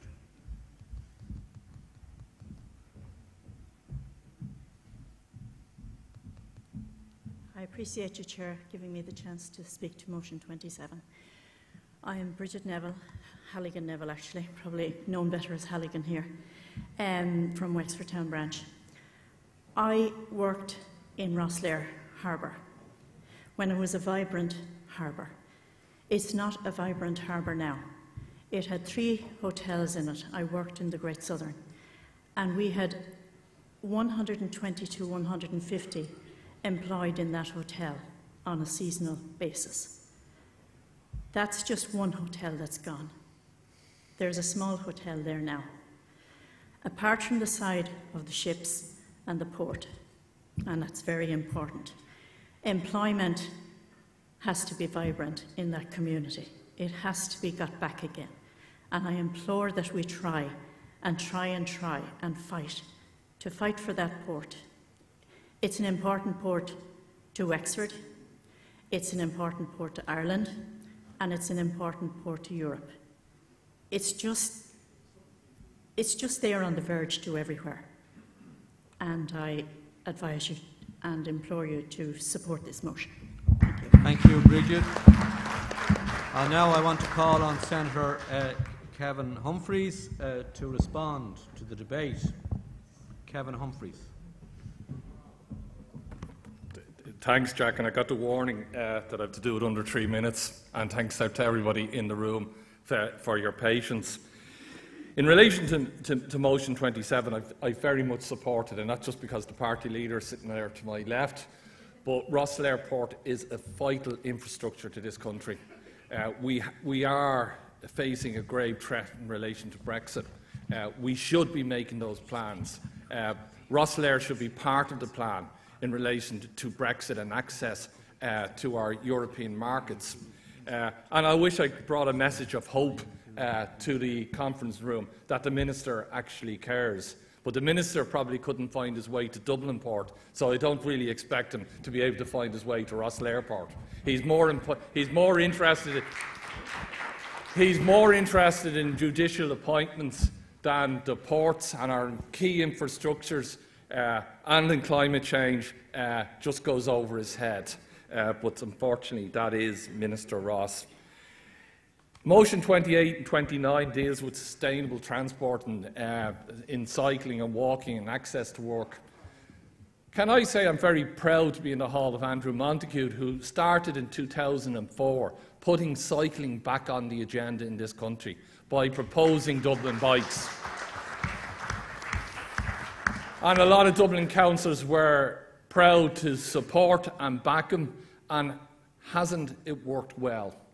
Now we see most cities and towns in Ireland looking for the template that Andrew worked and developed in Dublin. And we need to spread that, because cycling is a key transport mode, and it's been proven that way in Dublin and Cork and anywhere that it's traded. So Peter Horgan raised the issue and has been fighting for this in Cork, and I think this is the way to go. We have to make those cycling ways and cycling safe. And the last real investment in the Greenway was made by Alan Kelly when he was minister, and we have the Waterford Greenway today, thanks to the foresight and the investment of Alan when he was there. And Sean, I thank you very much for bringing forward the motion. I think we have a fantastic candidate in John Marr in relation to Cork, and I think he argues his point extremely well here tonight in relation to the North Ring Road and access in and around the city. So, John, I fully support your motion here this evening, and I hope to be able to raise it more and more in Leinster House, because there is more to this country than Dublin, and we need to see investment in Cork, in Galway, in Limerick and in our rural towns. So, John, thank you very much in relation to that. Joe, transparency has to be put in there, and certainly we will do, and I'll talk to Alan, who's on the Public Accounts Committee, and let's see how we can raise that, because we need transparency in all the contracts that the state puts out there, and if that transparency isn't there, it undermines the whole system. Can I say, delegates, we're at a key moment, not just in Ireland, but in relation to the world, in relation to climate change. And I wish I had a message here that we had a minister with a plan. Because the one thing I can certainly tell you is, in Minister Ross, we have no plan. We need to drive down emissions, and we need a plan to do that. In the last 2 years, our emissions have increased. We've gone from 1 million tonnes to 3 million tonnes. And Minister Ross has brought forward no plan in relation to sustainable transport, in relation to investment in public transport. And it's disheartening and disappointing when he comes into the Senate to discuss these real key issues. And he is factually wrong when he starts to talk about it in the Senate. Factually wrong. He doesn't get his ministry. He doesn't get that we need sustainable public transport, or we need a plan for that. He just doesn't get it. And it's so disappointing that we haven't got a sustainable public transport system in this country. We have the National Transportation Authority rolling out Bus Connect, and Brendan said it in his opening remarks. He's making a submission to himself. He never got briefed. He doesn't understand it. He stands up in South County Dublin and says, I'm not in charge of this. I'll get on to them. I'll bring them in and talk to them. We need a minister with a vision that wants public transport, wants Irish Rail to work, wants proper carriages and proper engines and electrification of the rail system. That's just not going to happen under Minister Ross. That's not going to happen under Fine Gael, because they don't believe in investing in public transport and a public service that services everyone.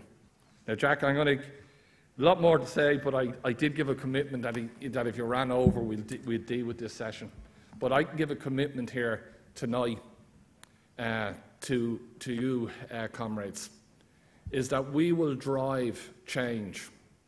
We will highlight at every opportunity the minister's inaccuracies. He doesn't care, but we do.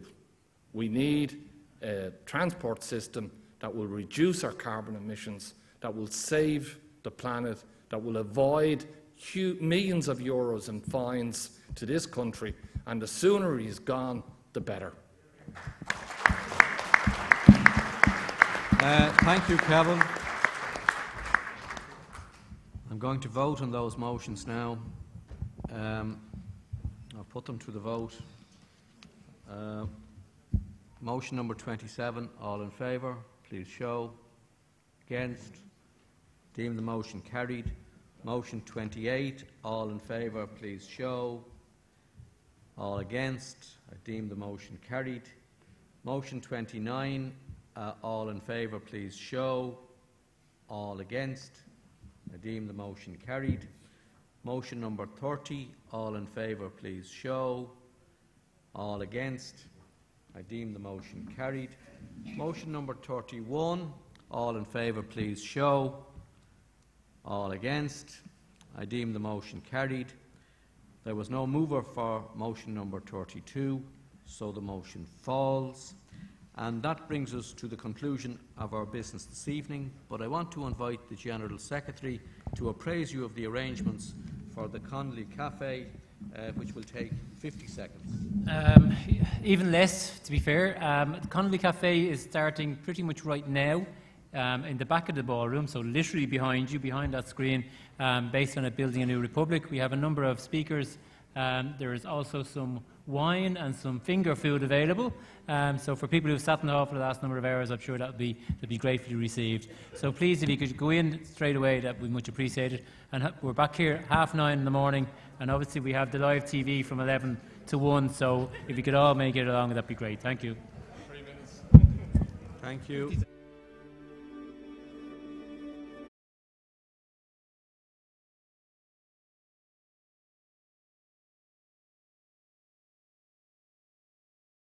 In 1919, Tom Johnson, the Labour Party leader at the time, wrote the Democratic Programme. It laid out the principles by which the new Ireland should be governed.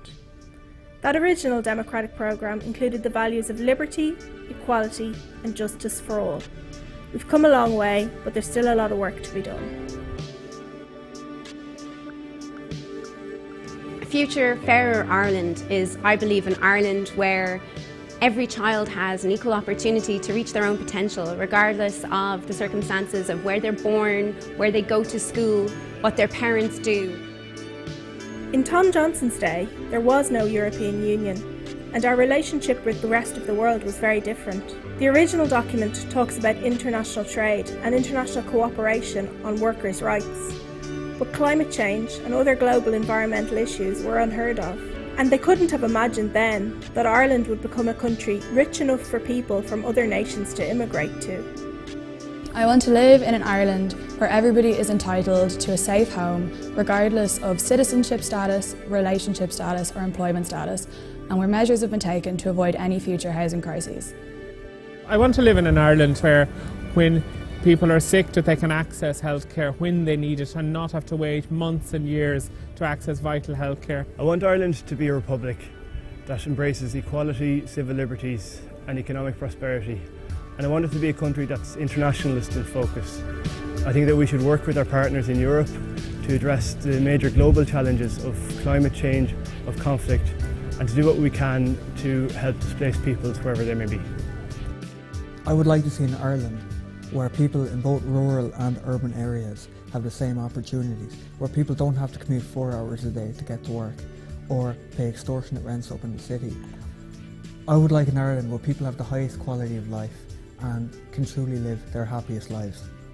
A workers' republic would be one in which workers would have access to decent wages, and decent wages is more than the minimum wage. It's at least a living wage. They wouldn't be in jobs with 0-hour contracts or at the behest of employers on if and when contracts. They'd also be able to join a union and not have fear in joining the union. They'd be able to access